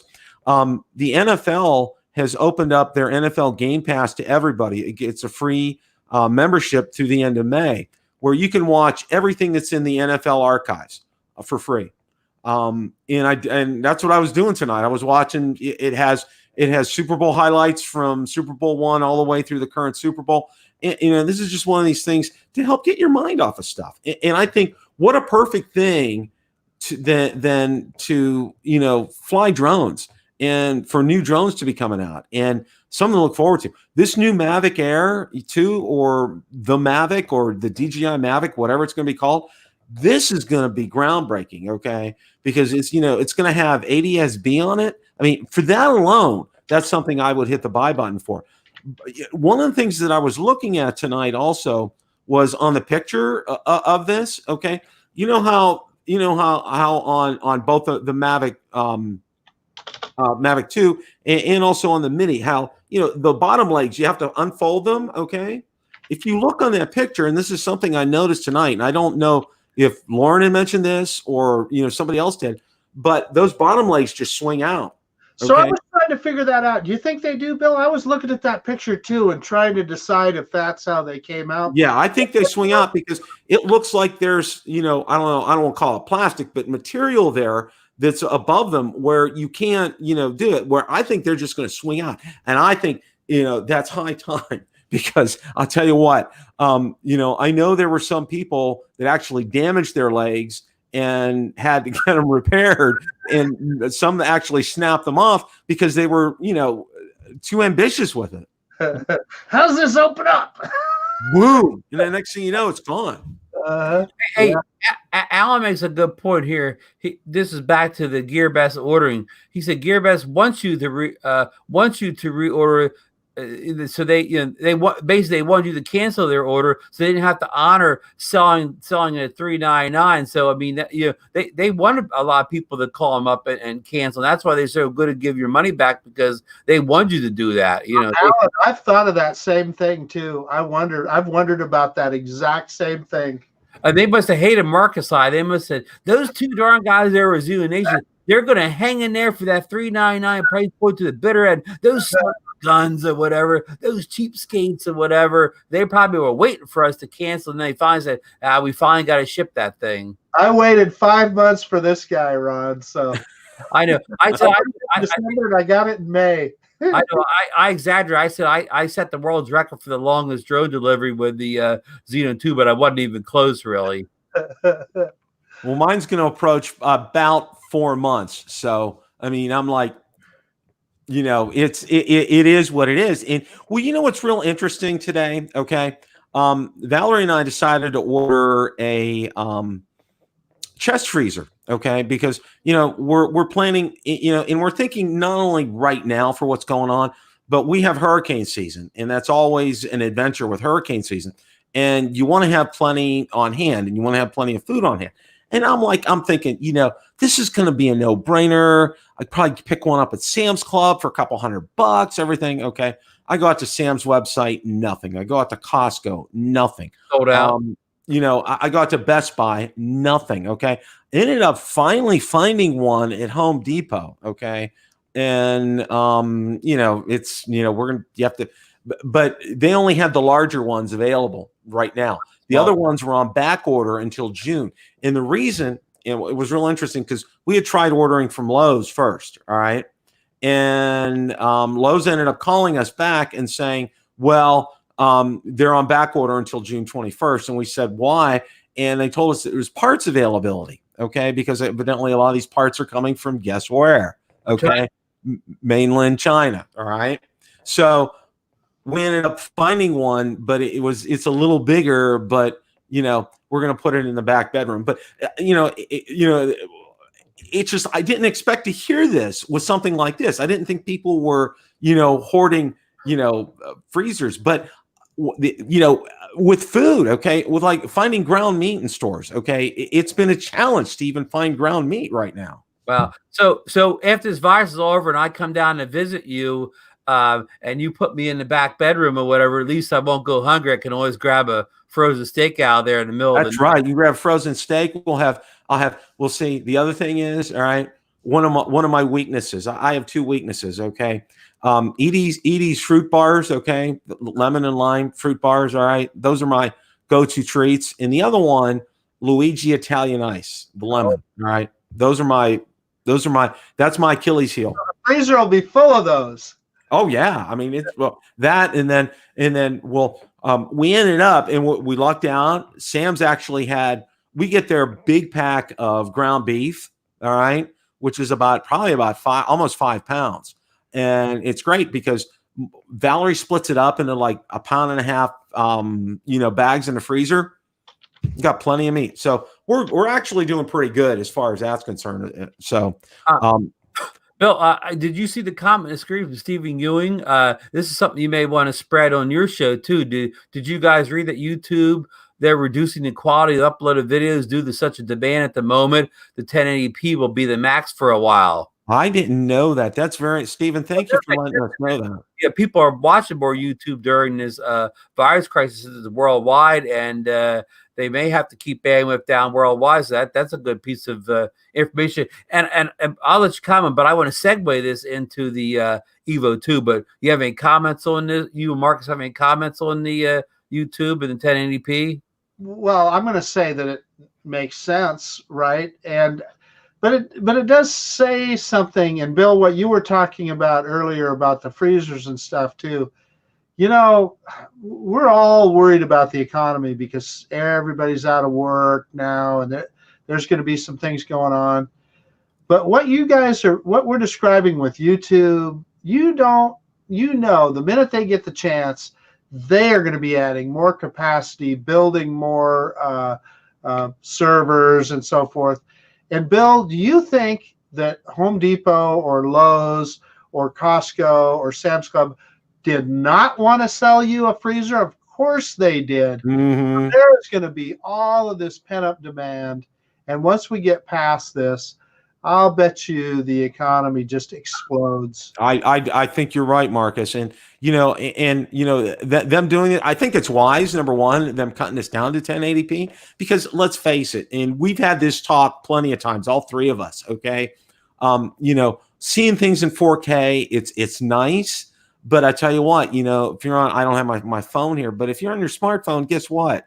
Or on your iPad, you're watching in 1080p, folks. It's like, and that's where, most of the stats say that's where most of our YouTube videos are watched, either on a phone or on a tablet. Okay. So I would take a guess that 75% of your audience, my audience, Marcus' audience, watch it on a device that's maxes out at 1080p. Exactly. That's where, I just watch Marcus's video on my iPad. Okay.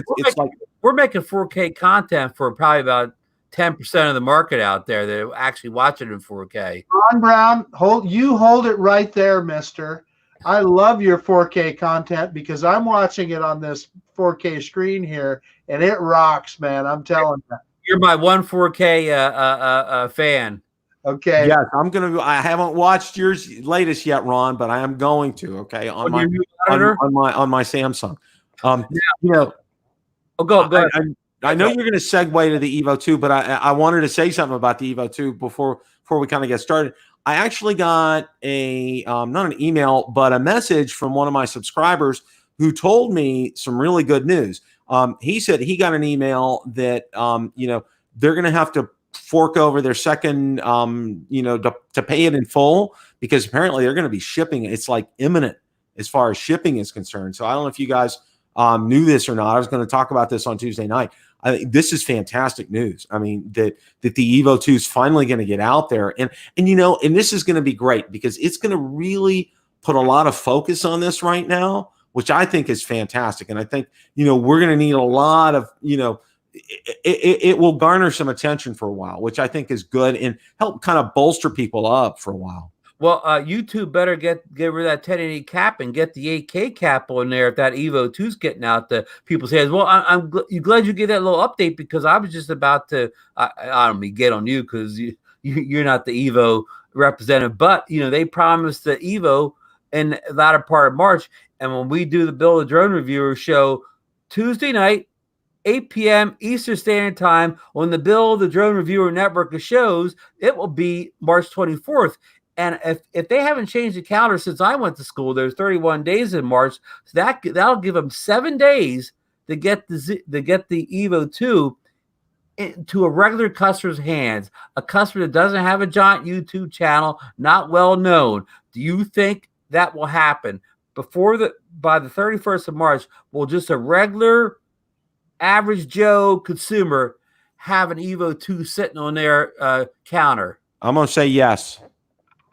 And you're putting $100 down. Yes, because not only I got a second email, and this was something I was going to follow up. I got a second email, not an email, but a second message from somebody else that said the same thing, that he's asked to put on where he's put the deposit down to pay for the rest of it, because this is going to come, and I expect it'll probably be before the 31st. Let me stop you there, Bill. Who's asking? Is Alltel's asking for this to complete the money? Now, you know what? That's a good. Well, see, these pre-orders they've done through places like DroneWorks or Carolina Drones. Drone fronts. Like Lawrence Store as well too. Stop you again. So you think we'll say DroneWorks, Carolina Drones. You think they actually have the Evo 2 in their warehouse right now? That I'm not 100% sure of, but I think they will get these to the customers by the end of the month. I would just about put $100 down on that. Okay, we said we'll use Tuesday's date as 7 days out. So, okay, if Carolina Drones or DroneWorks don't have them in their warehouse on that date, the chances of them getting them shipped from Alltel and then they're reshipping out to the customer by the 31st is probably not going to happen. So at that point, would they be drop shipped directly from Alltel and never see the inside of the DroneWorks warehouse? That's a good question, and I think yes. I think in this instance, because I think Autel realizes something here. All right, they have a captive audience, basically. Okay, because really, there's nothing on the horizon. Well, the DJI Mavic's on the horizon, but that's still April, May kind of a time frame. Okay, so for right now, they have a captive audience. Okay, and they can garner more sales and more attention. So, plus, the bad taste with the first Evo 1. All right, and we all know the story. It was at CES in January. We had the FCC info in February, and then it didn't come out until almost July. And people just really fed up because they put deposits down and were waiting, and it didn't get there till July. Okay, so I think Autel has a chance to get a lot. They could potentially pick up a lot of new customers here, in the interim, because they're the only game in town right now. I mean, we all found out, the Evolve 2 is going to be delayed for how who knows how long. And Lauren says, it might be May, maybe later with the DJI Mavic Air 2. So, they're going to be the only game in town for a while. And I think it's important for them to come out of the gate here. And, our good friend Rick Smith said, they're sitting in boxes. Those are they're ready to go. So, right. Well, let's clarify here. Nobody that's sitting there waiting to buy the Evolve 2, that's not the same customer that's ordering the Evo or the new Mavic or whatever. That's a whole different customer. Yeah. I mean, I'm just saying, nobody that needs the Evolve 2 that needs all the professional high and stuff. That's I go, okay, well, I'm just gonna forget about that and buy the $799 Mavic instead. It's not, they're not fighting for the same customer base. Oh yeah, it's a totally different customer base too. And then now, like you brought up the great point about 1080p limit right now. So it's like, okay, I want to showcase a 4K video, and it's like, oh, oops, because of YouTube right now. So it's like, what do you do? And then, you can't really put it out. Facebook's not going to not be your answer. So, well, I mean, we've heard this, and I've never tested this or whatever, but you hear people say, well, yeah, but if you film in 8K and you render it down in 1080p, it's going to look much better than if you just shot it in 1080p. Everybody says that, so I guess there's some truth in it, but I don't know if it's that big. If it's worth spending all that money to buy 8K drone to render it down in 1080p, so it looks a little bit better than 1080p naturally shot at 1080p. You have any thoughts, Marcus, on that whole thing? Yeah, a couple things. As we know, like the Bebop 2, Daryl P is making a point here that the big perk of 4K is croppability. That's absolutely true. Yeah. So you guys both made some good points. And Alan Hazard also saying that Autel is a Shenzhen company now. That's something that, and I listen, I'm not saying I know the truth of the matter here, but everybody talks about Autel being a US-based company, and they may be, but I can tell you when I was at CES in Las Vegas, every badge in Autel's booth said Autel Shenzhen, China on it. So for what that's worth. And they do come from, they are, of course, manufactured in Shenzhen. Hello, everyone. Welcome to Zino Nation. Hey, I heard you there, Ron. Oh, I'm live someplace. Yeah, someplace. I was bringing up the stream here. Oh, okay. Got it. No, I was going to say the whole thing about the 8K versus the 6K and everything. We've discussed it ad nauseum about having to have a great a computer with some horsepower to process it. Number one, and number two, I mean, and obviously the software. I know Resolve will do that. It'll handle up to 8K without any issues. The whole thing is, being able to show it. You'll be able to watch it, when YouTube gets back up to 4K. But that's going to be it. I mean, beyond 4K, it's like, what do you do? And we've talked about the whole thing about having a Samsung 8K television, which Marcus probably saw at CES. And those things were just like god awful expensive. So the whole thing for 8K right now, it's kind of nice, but if I want 1080p, I can get it from my Mavic Mini, or and $399. so you're saying I made a big mistake selling my Spark, my DJI Spark?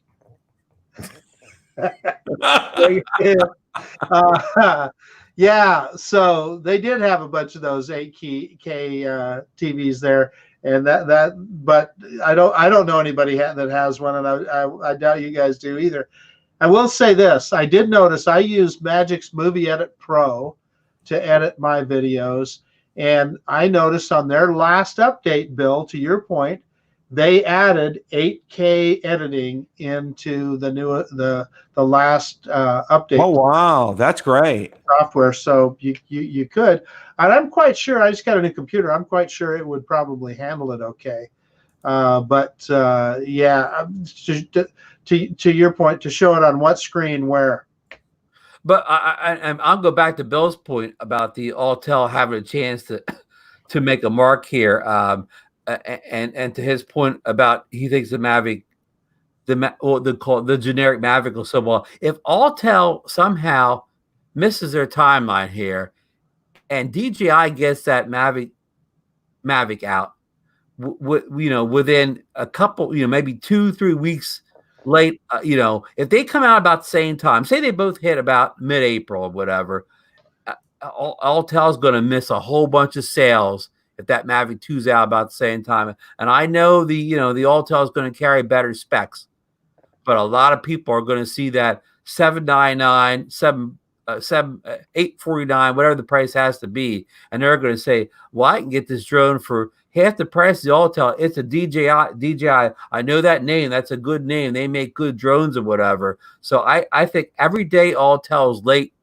Well, yeah, late by their own admission. The end of March. Every day it goes by now, because we've already clicked into Sunday, so we're at the 22nd of March. Every day the Evo 2 doesn't show up, and I don't mean on a pre-order. I mean that the Evo 2 doesn't show up on Autel's website, where a regular customer could go on there, pay their $14.99, and just order one, and have it come within a week's time or whatever. That to me, that's availability, not pre-ordering from a third-party vendor with no promises of a delivery date or whatever. But until that happens, you can order directly from Autel or sitting on the shelf at Best Buy. Every day they're going to lose a sale when that Mavic 2 comes out, and people see the price point. Again, they know the DJI branding. They know it's a good company. They're going to say, oh yeah, I don't care about 8K, this, that, and the other, whatever. I'm going to get the DJI. Am I way off base here? Either you know what I just said. No, because one of the things I'll tell you is this. Okay, one thing I found with Autel customers, all right, they're very loyal. All right, loyal to a fault. And the ones that have had X-Star premiums and Evo and now are going to be buying the Evo 2, everything, probably even including an act of God, isn't going to change their mind. They're going to go out there and they're going to buy them. Okay. And they're going to wait. They're going to be patient. It's something, they're absolutely, enthusiastic is the word that I will use. All right. About the product, and very rightfully so. Autel makes a great drone, but I think Ron has a great point about this is if for some reason they stumble out of the gate here, which I don't think they will, but if they do stumble out of the gate, it's a chance for DJI to just come right in here and say, here's our new DJI Mavic Air 2. Okay, we have ADS-B on it. It has 360 obstacle avoidance. It has improved runtime on it. It now has an OcuSync 3.0. It's going to work with the smart controller. And it's going to be well under $1,000, and people are going to just be like, okay, we got our checks from the government that we're supposed to be getting. Hello, it's like a Christmas bonus all over again. I won't refer to it as a bonus. Okay. It's something that, our government is doing to help us out. And, is it right for us to use that for drones? That's a whole nother subject, but, it's the economy is going to get stimulated, and here's the way I look at it. All right, if I choose to spend part of this money that's being given to me by the government to stimulate the economy, that's the whole idea of getting this money, is to help stimulate the economy. Okay, And if I choose to use it to go buy a DJI Mavic Air 2, I'm stimulating the economy. It's helping us out here. So, it's kind of a win-win as far as that's concerned. But Ron makes a very valid point. If Autel stumbles, DJI is going to march right in. Bill, real fast, Autel, they're beyond trying to retain their customers. Don't you think the goal with the Evo 2 series was not just to retain current customers, but to build the customer base up by luring some people over from DJI? And if so, every day they delay, that's less customers are probably going to be able to lure over them. Again, do you agree with any of that? Oh, absolutely. Because, they want to come out with something that is going to be unmatched for a while. Okay. And both of these drones are going to be unmatched for a while. I mean, we're not hearing that the Mavic 3 is probably going to be delayed until next year. So they're going to really kind of be the king of the road as far as a high-end consumer drone is concerned. I mean, they're really going to have the show for a while, and they need to come out and they need to do this right. And if they do it right, they're going to get those new people. They're going to say, I thought the DJI was going to come out with a new Mavic 3 this year. They're not. This 6K with a 1-inch sensor, gosh, this looks great. It's a steep price point, but you know what? It's going to have some great features on it. So let's go for it, kind of a thing. I think they're going to get a lot of those people. But Ron, you just kind of nailed it on the head. They can't stumble out of the gate here. They got to come out with both guns blazing, because even if DJI gets out their Mavic Air 2, in short order here, and Autel stumbled, they're going to say, those people are going to say, it's $16.99 versus spending, $749 or $800. What am I going to do? And I'll get that quality video from that other drone, and it's going to have some features on it that nobody else has. They'll lose those customers. And here's the experience that they, people don't take account too in the US. People are going to go into Best Buy, right? And they're going to go into Best Buy and they're going to say, oh, I want that new Evo 2 drone that they're talking about. And the clerk at Best Buy is going to say, oh, well, we don't have it yet, but we just got this new Mavic in. It's just called a basic Mavic, and it's only $799. It does most of what the Autel Evo does, and half the customers are going to say, "Hey, you're right. I'm just going to get this instead." And Autel just lost a sale for a year. That customer's not going to come back in the store when the Evo comes in, because they've already got their Mavic 2. They're flying it. They're real happy with it. They just forgot about the Evo. So that Evo has to be on the store shelf at Best Buy when the Mavic 2's there. Or again, the sales clerks, they know, they call it swap. If you don't sell what's available today, they're going to sell the customer what they have available today. They're even going to say, because they want that sale that day, they're going to say, well, I got this Mavic 2, Mavic, it's in stock and it's better anyways. You should go ahead and get this today. That's what they're going to tell the customer. You guys know this. You've walked into Best Buy. You know how it's going to work in there. No Best Buy clerk's going to tell you, if you got the Mavic 2 sitting on the shelf there, or the Mavic sitting on the shelf there, or the Mavic Air 2, whatever you want to call it, and he's not going to tell the customer, oh no, don't get this one. Just come back in 3 weeks when we get the Autel. And you're never going to hear that statement in Best Buy. They're going to try to sell you that drone that just came in and sitting there. Mm-hmm. Hey, Ron, so I got a question for both of you guys now, and I think I know both your answers, but what would it take? So we've talked about the new Mavic Air 2 or Mavic or whatever it is that they're going to call it. What features and price point would it take for you guys to pull the trigger on that drone? Oh, that's easy for me. Okay. The ADS-B on it. All right. I think this is huge.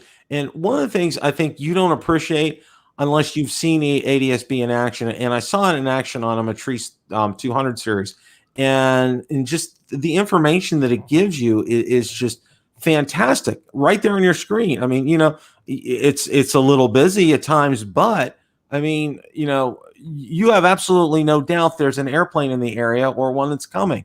So, that is fantastic.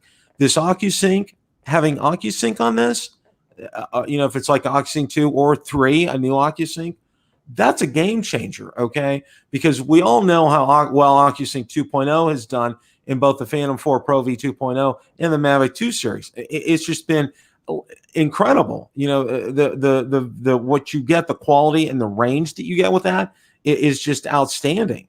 And, you know, to jump this up and, you know, having the ability like Lauren is thinking it's going to happen is to be able to work with a smart controller. That's just going to put it over the top. I mean, and the rest is icing on the cake, the 360 obstacle avoidance, the increased battery time, you know, just, you know, that's kind of icing on the cake for this. I mean, it's really. So Bill, let me, I don't want to interrupt you, but I know you already have a Mavic 2 Pro that is by far probably the best prosumer drone on earth right now, and you have the best controller too. You've got that smart controller. So most of those features other than ADSB are already on a drone that Bill the Drone Reviewer already owns, and probably a better camera on the one you have right now. So that's going to bring it down, in my mind, that's going to bring it down to price point. Where's that price point going to have to be for you to think that, okay, I want this? Oh, if it's $799 or under, you know, or let me put you this way. If it's under $1,000 for me, I think it's a no-brainer. It really is, because if you look at the physical size, and I think that picture is really good because, you know, it's really, it kind of fits in the palm of your hand. It's a little bigger than the palm of your hand. Whereas, you know, the Mavic Mini, it's kind of like holding a baby duck. Okay. As far as, you know, quoting a size to it, you know, it's really in between a Mavic 2 and a Mavic Mini as far as size is concerned. The portability on that is going to be off the charts, and it's going to be, you know, we're going up to Ohio to see my kids and grandkids. Boom, guess what drone's going to come with me? My Mavic 2 is going to be sitting at home. I'm going to be bringing the DJI Mavic or Mavic Air 2 with us. I mean, it's kind of a no-brainer. And what are you bringing, the just the plain Mavic or the Mini? Well, the DJI Mavic Air 2 I would bring. What's settled on a name? Are we going to call it the Mavic Air 2, or are we just going to call it the Mavic? I'm going to call it the Mavic Air 2 until we hear for sure. You know, I think that's probably the right thing, because I had some people ask me in comments today on that video, you know, and I said, you know, I've heard that it's going to be called the Mavic or the DJI Mavic, but until it's official, you know, I'm just going to call it the Mavic Air 2 for now. We'll just settle on a name for now, so we're not. I don't hate to call it 5 different things. Mavic Air 2, but Ron, it's your turn now, buddy. Yes, Ron. We want to hear. I want to hear from you. My big thing is, I mean, it sounds like a great drone, but you know, and the price point is right, but where does it fit in my scheme? What? Okay, if I, you know, why would I choose to take it out someplace instead of the Mavic 2 Pro? Okay, say it has OcuSync 3 or OcuSync 2.5 is a little bit better. Well, the OcuSync in my Mavic 2 is good enough for anything I do. So if it's slightly bit better, won't matter to me. I don't need to go any further than do. My transmission is clear. I can fly from the car. So a little bit better image transmission signals not going to mean a whole lot to me. And if I needed ultra portability, like I was traveling someplace, I had to travel real light. I could only bring a small bag with me. Well, the Mini's gone because, again, you know, it's much smaller, lighter, 250 gram thing in case I'm flying someplace where they got funny rules or whatever. So I just don't understand. Okay, if I didn't own a drone at all, or the only drone I own was a Zino 1, that the new Mavic 2 Air sounds like the perfect drone. But for somebody that owns a Mini and somebody that owns a Mavic 2 Pro, where in the middle of that line do I have a use case there outside of the fact that I love drones and I want to review it in the channel? But throw those two things out the window. I don't know where it fits in my drone flying lifestyle. Even if it was $70.99, right? I mean, I get your point, Ron. Even if it's priced right, there's no point in you buying it, because you already have the Pro that does everything you want on the high end, and you have the Mini that does everything you want on the portable end. So what I'm going to throw out there is, and DJI has done this to us time and time again, there's going to be a feature on that drone that we don't even know about yet that we'll all be going, wow. Yeah, and you always said this, Marcus, and you're right. DJI puts something on a product that we don't know about, and it's going to be something that you want immediately. Okay, you didn't know you wanted it until they put it on there. You saw it, yeah. I agree 100%. You know, they will do that. But Ron brings up some good points here because, especially, and let's talk about the whole, 249 gram issue. All right. It's fantastic. Excuse me. The Mavic Mini is 249 grams. What's that? Was that a dry cough? Yes. Bill, you need to back off the mic a little, do a little social distancing there. Yeah. From the mic there. Yeah. The Mavic Mini is 249 grams. All right. But I think one of the Achilles heel with the Mavic Mini, and I think you guys will probably attest to this, okay, is, when, for example, I'll use an example here. When Ron and I were flying down at the beach, all right, it was pretty windy that night, all right, and the Mavic 2 Pro handled it like a champ. Ron's Mavic Pro, original Mavic Pro 1, handled it like a champ, yeah, handled it like a champ as well too. Bill did that night. The Mini though would not have done well. All right, it would have struggled in that kind of a wind. All right.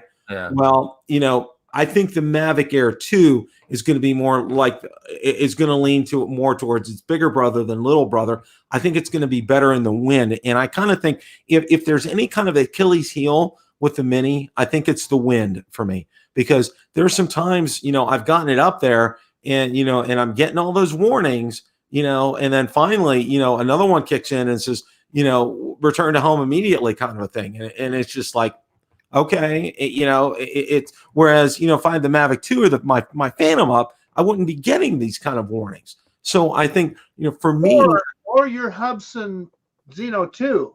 Yes, or the Zino 2. It's having some, it's a simple law of physics, having some weight and some mass, your drone is going to handle things, I think, better. And, I think I made the point when I was so impressed, and this is early on when I had the Mavic 2, that how I would hear, when it was doing its precision landing, how I would hear, and especially on a windy day, how the motors would compensate as it's coming down, because Valerie's asking me, why is it so noisy? And I said, the motors are compensating on either side. So it'll stay steady when it lands. I said, think about that. All right. The technology that DJI put in there to make that happen, to make it come down and smooth and stable, where it's not, going all over the place and going wonky. Whereas, there are some times, I wouldn't even think about putting the Mini up. So I think that to me alone is saying, when I'm going up to Ohio from now on, I'm going to take the Mavic Air 2 with me. But again, back to you make a perfect point about the wind and everything. But back to my point, okay, say I own a Mavic 2 Pro, which I do. I own a Mini, and I get the Mavic Air 2. If I'm taking a once in a lifetime trip to Florida, North Rankin Beach, or whatever, I'm taking my best drone with me, because the Mavic 2 Pro may be bigger, but it's still a compact drone. It easily fits in my camera bag. Why am I leaving it home and taking a lesser camera with me to save just a small portion of space, which I don't really need to save, because I'm taking my camera bag with all the gear anyways. So I don't know where it fits. The Mini wouldn't go on that trip. The Pro would go. Now, again, the Mini would go. Say I was taking a day trip over to see my father in PA. I wanted to take the drone along just in case he wanted me to get shots of his backyard or something like that. Yeah, the Mini would go on that type of trip or whatever. But it wouldn't go on a trip to Florida, a once in a lifetime trip. I mean, even the Mavic Air 2 or whatever, the Pro would go. Both good points. I think both of you guys make excellent points, and that is that marketing conundrum that DJI is going to have to figure out. So it'll be interesting to see what they give us. And I can say, Ron, we were talking about the Evo 2. Ron, for me, it's almost a bridge too far. It has more capabilities than I personally need. So it's kind of the same thing as what you're talking about. Gosh, I've got a really nice Mavic 2 zoom that I love the video quality on, and it has all of those features. Well, even better yet, Ron, you and I both have that Skydio 2, and the camera on it is just outstanding. In fact, I think I like the camera quality on that even better than my zoom. simply because the colors are so vivid. It always just looks perfect to me. So why would I buy that Evo? I mean, I'm just not there yet. I just don't see Yeah. what that $1,500 is gonna Yeah. get me that I don't. Yeah, I'm the same way with like the Evo 2. And I think, with Ron's point about the Mavic Air 2, that's how I'm feeling about the Evo 2. Why would I, spend $1,400 or $1,500, $1,600 on the Evo 2 and get a drone that, for all intents and purposes, I'm getting 4K. If I want to shoot 4K 30, I can get that off the Mavic 2. The quality of the video, the low light quality on that video is just outstanding. And Ron attested to that. I mean, he saw that when we were on the beach. That Mavic Pro with that 1-inch sensor, it's just the epitome of drone cameras right now. And I'm not saying that the Evo 2 won't be somewhat better, but I'm going to say, is it enough? I mean, it certainly isn't. It would be more than somebody like me can utilize. Ron is a good photographer. I'm willing to bet there's probably things that he would find on there that would help him. But I can say for me, for sure, it just would be a waste of my money. And that's why for me, I'm not considering an Evo 2 unless the government decides to send me a larger check. Hello, Congress. An Evo 2 is not going to be in my future. That's just one of those things for me. Not that I don't, because people have said, "Oh, you don't like Autel, you don't like Autel," and I says, you know what? I need to put some more clips together. I have them. It's real interesting. I'm going to digress for just a quick second here. Okay, when I first got my Autel X-Star Premium, I put videos out, but they were silent videos. And I put them out on my, it's called Bill's Adventures in Life channel now. Okay. And they were just silent videos. What I'm going to do is I'm going to string some clips together from my X-Star Premium flights and do a video on them. So, because people are saying, you're not, you're just a pure Autel or a DJI fanboy, and all this. And I said, you know what? I'm going to hate to burst your bubble here, but I have an Autel X-Star Premium, and I had it for several months, and I really enjoyed flying it, and I thought it was a pretty decent drone. Where Autel, do you think they'll start calling him a Hubsan fanboy now? He's got Zino 1, and he's going to have a Zino 2 here pretty quick. Yeah. And he's got putting these silent movies out. Is Charlie Chaplin in any of these silent movies? Well, you know what? I'm going to do a battle between the Zino 1 and Zino 2 here. It's going to happen. Okay, I'm going to be doing a classic like I did my Phantom 4 Pro versus the Mavic 2 Pro. I'm going to be doing a battle near you. That's right. Well, and here's the thing, though. I'm going to go out to the soccer field to film. I'm not doing it in my backyard because having I can probably navigate having one of the Zinos up in my backyard. Okay, but having both of them, that ain't going to happen. Okay. I could do it out in the soccer field without any problem. Check that soccer field before you get over there.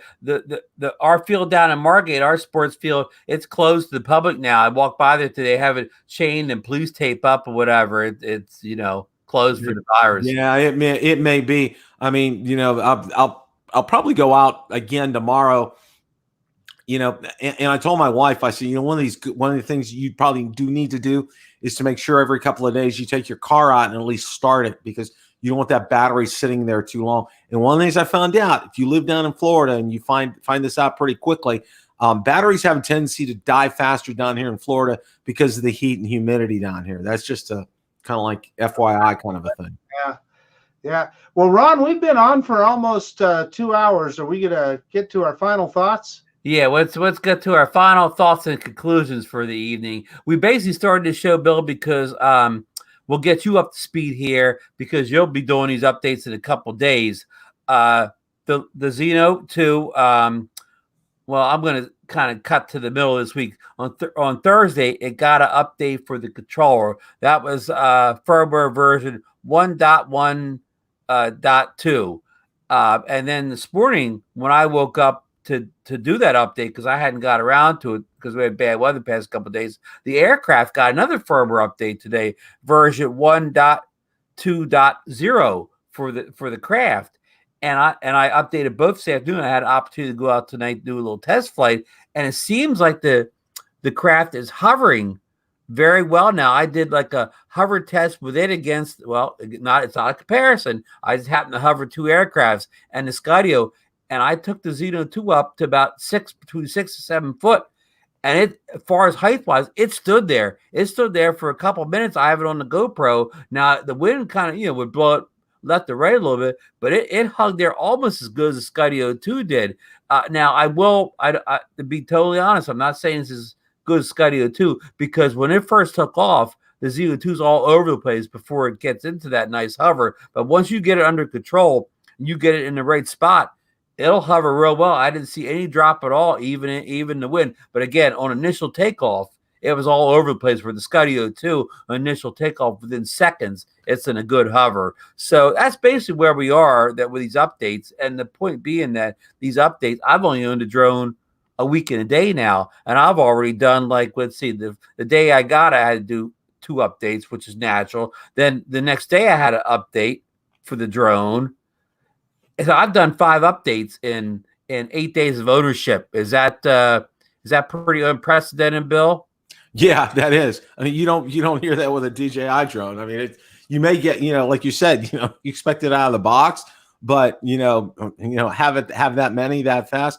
I mean, like you guys said, Hubson's a different game. I mean, it's just something that is part of getting this kind of a drone, is that they're going to be doing all these updates, and which is good, because got to say this for Hubson, okay.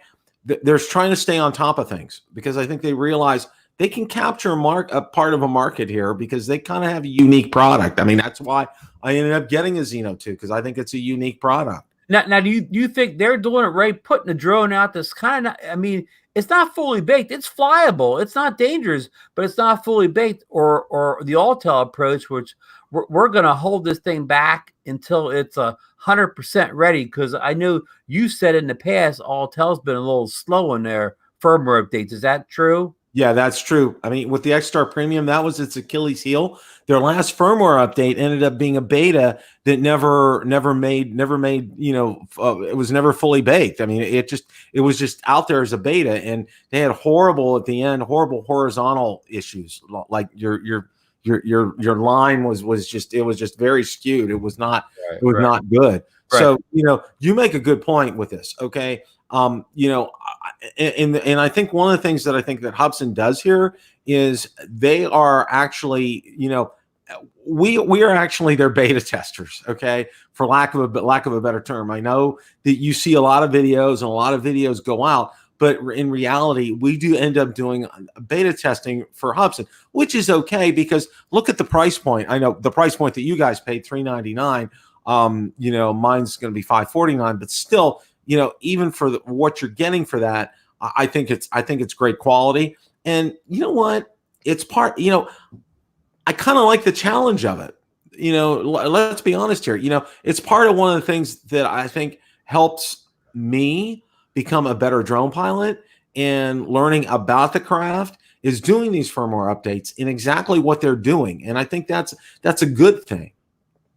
Good sentiments. And Marcus, would you agree that Hubson's approach with all these patches is kind of like the heyday of the Windows operating system? Remember Patch Tuesday? Every Tuesday you got you got those firmware patches to fix the latest bug or virus. You remember that, don't you? Yeah, that's true. I also remember, Ron, with the Zino 1, we were begging for firmware updates with that thing. And they turned that drone from, I mean, I'm not going to say it was a bad drone. It was okay. They turned it into a really nice piece at the end. And I'm sure we'll see that with not that the Zino 2 is way better out of the box than the original Zino was. And they'll keep improving it. And I'll bet you at the end of the day, they'll get that stability thing down, because it's got the equipment, it's got those sensors. So it's just a matter of fine tuning that stuff. And that's all software. So I'm sure that they'll get there. And and you know, a year from now, we'll still be flying the Zino 2, and I'm willing to expect be happier than ever with it. Yeah, I agree. I think they got the hardware right in the two. So I mean, it's still going to be a relevant drone. Yeah, relevant drone in the in the coming year. I want to get to Daryl P's question real fast on the way out the door here. He said he missed the start of the show tonight and was wondering if my takeoff was a control one via stick input or just activating the takeoff option. It was a control via the stick input, Daryl, and why that is because even though I'm flying over the beach, I'm taking off from the street, and the Zino 2 is just too all over the place on takeoff in a confined area. If I just took the button off, it would hit something. I mean, I could take it out to the middle of the beach and do the takeoff option, but the problem at this time of year, it's so windy out there. Like if I, like put the landing pad and stuff out there, landing pad's gonna blow away and get sandy or whatever. In other words, the drone's gonna eat sand if I try to take it off the beach this time of year, and that's why I don't. But I will try that once the winds calm down. I could take off in a completely open area, so no matter how much the Zino 2 dances around on takeoff, it won't hit anything. Well, as long as I keep it high enough, it could hit a dune if I didn't pop it up in the air. So, but that's a good question. But that's why I didn't do just a takeoff with just the button. I have to do stick input, so it's going to hit something. Where of course the Zino, the Skydio 2, I can just hit that takeoff button and go. I don't know, go drink a soda. I don't even have to look at it. It's no matter how confined the area, it's not going to hit anything. Yeah. So, okay, that's going to be like our final, question of the night. I want to thank everybody who popped in. I know we were on late here. We lost a lot of people because it's almost 1 a.m. on the East Coast, and I think we got Bill in a little late, but he didn't know we were doing the show, so I really appreciate him stopping in. He had a lot of great input on a lot of diverse topics tonight, all the way from Xenos to Evo 2s and all the things we talked about tonight. And Marcus has some great input on the Zino 2 firmware updates he's done already, and some of his flight experiences. And he's uploaded a new video today where I haven't got a chance to see it, but I heard a lot of precision landing got done in the video. So I'll be watching that tomorrow morning with Coffee with Ron and YouTube or whatever. Catch up that. And Bill posted a video. I watched it this morning, but he may put it up yesterday where he put some highlights together for our show last Tuesday when we talked about I already forget my train of thought. The Mavic Air Mini 2 rumors or whatever. A lot of good information on that show. Even though I was there live, I watched the whole thing again this morning on the recorded version. Still learned a lot. So me too. yeah. So just our schedule for this week. Zeno Nation, 9 p.m. Monday night, Eastern Standard Time. Marcus and I and Bill's probably going to be on with us that night too. And then Tuesday night, 8 p.m. Eastern Standard Time, Bill the Drone Reviewer. It's a good chance Marcus and I will be on there. And Lauren, and Lauren could be joining us maybe. Coast to Coast Drones on Wednesday night, 8:30 p.m. Eastern Standard Time. He had a great show last week. I was on with these guys or those guys. They were a couple guys that fly in New York City. They were great guys. It was a good show. And this Monday, even though he's competing against us, I'm still going to shout him out. Ken Herron's going to do a 24-hour live show on Monday where he's coming on 12 noon and go on 24 hours. So he'll be on the same time we are. So, if you still, I don't know how good he'll be after 9 hours, but he will be on. I forgot the Grumpy Vlogger, 8 p.m. Eastern Standard Time, Monday night. Lloyd's on every Monday. He usually has Mel sitting in with him as his co-host. Always a good show to watch. So I think I covered everything, that I could tonight. Any final thoughts from Bill or Marcus? Yeah, so I'll start. So final thoughts.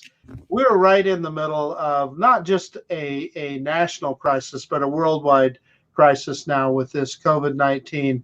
We're having fun with drones, but everybody, all of us, when you're looking on Facebook or making a post on YouTube or whatever, be kind to people. Let's all be kind to each other, because it's a stressful time, and that's what we need to do. When you're driving to the store and somebody cuts you off or something, just relax. Let him take that spot in the lane. And same thing, when you're at the grocery store, just be calm. Everybody will get what they need to get to. And if we're all nice to each other, it'll make it easier for all of us. So that's my thought for the evening. Bill.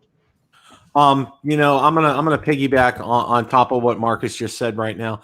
It's nice to talk about drones. I think it's a good it gets our mind off of things, and especially talking about upcoming drones. And I'm looking forward to getting my Zino 2 and putting it through its paces, and just even the firmware update process. I love everything about a new drone, so I'm looking forward to it. And the Mavic Air 2 coming up, the Evo 2, being able to talk about that. It's the things to look forward to. But Marcus really drove a great point home. We're going through something that I don't think any one of us would ever imagine we've had to gone through. All right. I kind of equated to Valerie today. It's like, living up north, and I think you guys know, it's like having snow days. Growing up as a kid and going through the blizzard of 78. I think you guys probably remember that. I mean, it was like we got sent home from college, and nobody was going anywhere. My mom had to be driven to work. She worked as an industrial nurse on a snowmobile. That's how bad it was. Okay, there was nobody out on the roads. You got arrested if you went out on the roads. It was that bad. With this right now, it's unprecedented. There's been nothing like this. Okay, and it's guys, it's just real simple. It's a matter of life and death. COVID-19 doesn't discriminate. All right, it doesn't care if you're old or you're young or you're middle-aged. It can get you. And, and all you have to do is find out and look through some videos on what it's like to be on a ventilator. You don't want to be on a ventilator. Trust me. Okay. I can tell you that right now. And if you really want to watch how bad things are, look at some of the videos coming out of Italy. Okay. You don't want to watch those videos. Okay. So practice what the government is telling you. Okay. This isn't political. It's about life and death. Okay. And say what you will about things. Our government cares about our lives. They care about the safety and well-being of our people. All right. So follow what they're telling you. Practice social distancing. Okay. We're basically living right now, sheltering in place, except for, taking our dog outside and getting groceries delivered to us. We're not going out. I'm working from home. Valerie's going to be working from home for a while. And Marcus said was right. Be kind to each other. We went out to pick up groceries the other day, actually got cut off, and I probably should have been kind, but I wasn't. It's like, if you get a chance, encourage somebody, on Facebook, some of your friends that are out there. For example, okay, one of the things, I'm probably most concerned about is both my sons are out there facing the public. My son works at Costco selling, he's a manager of a cell phone kiosk at Costco, and my younger son is in food service in an assisted living facility. Okay. They're on the forefront here. And, I'm very concerned for them. And, I'm telling them, I'm giving them, all the precautions I can. So my final message is really kind of be kind to, Mr. Rogers said it best. His 3 rules in life were be kind, and be kind. So that's what we need to do right now. Just be kind. Great thoughts, both of you guys. And be safe, everyone out there. And we'll see you back on Monday night. Good night. Good night, everybody. Honey, do you need anything?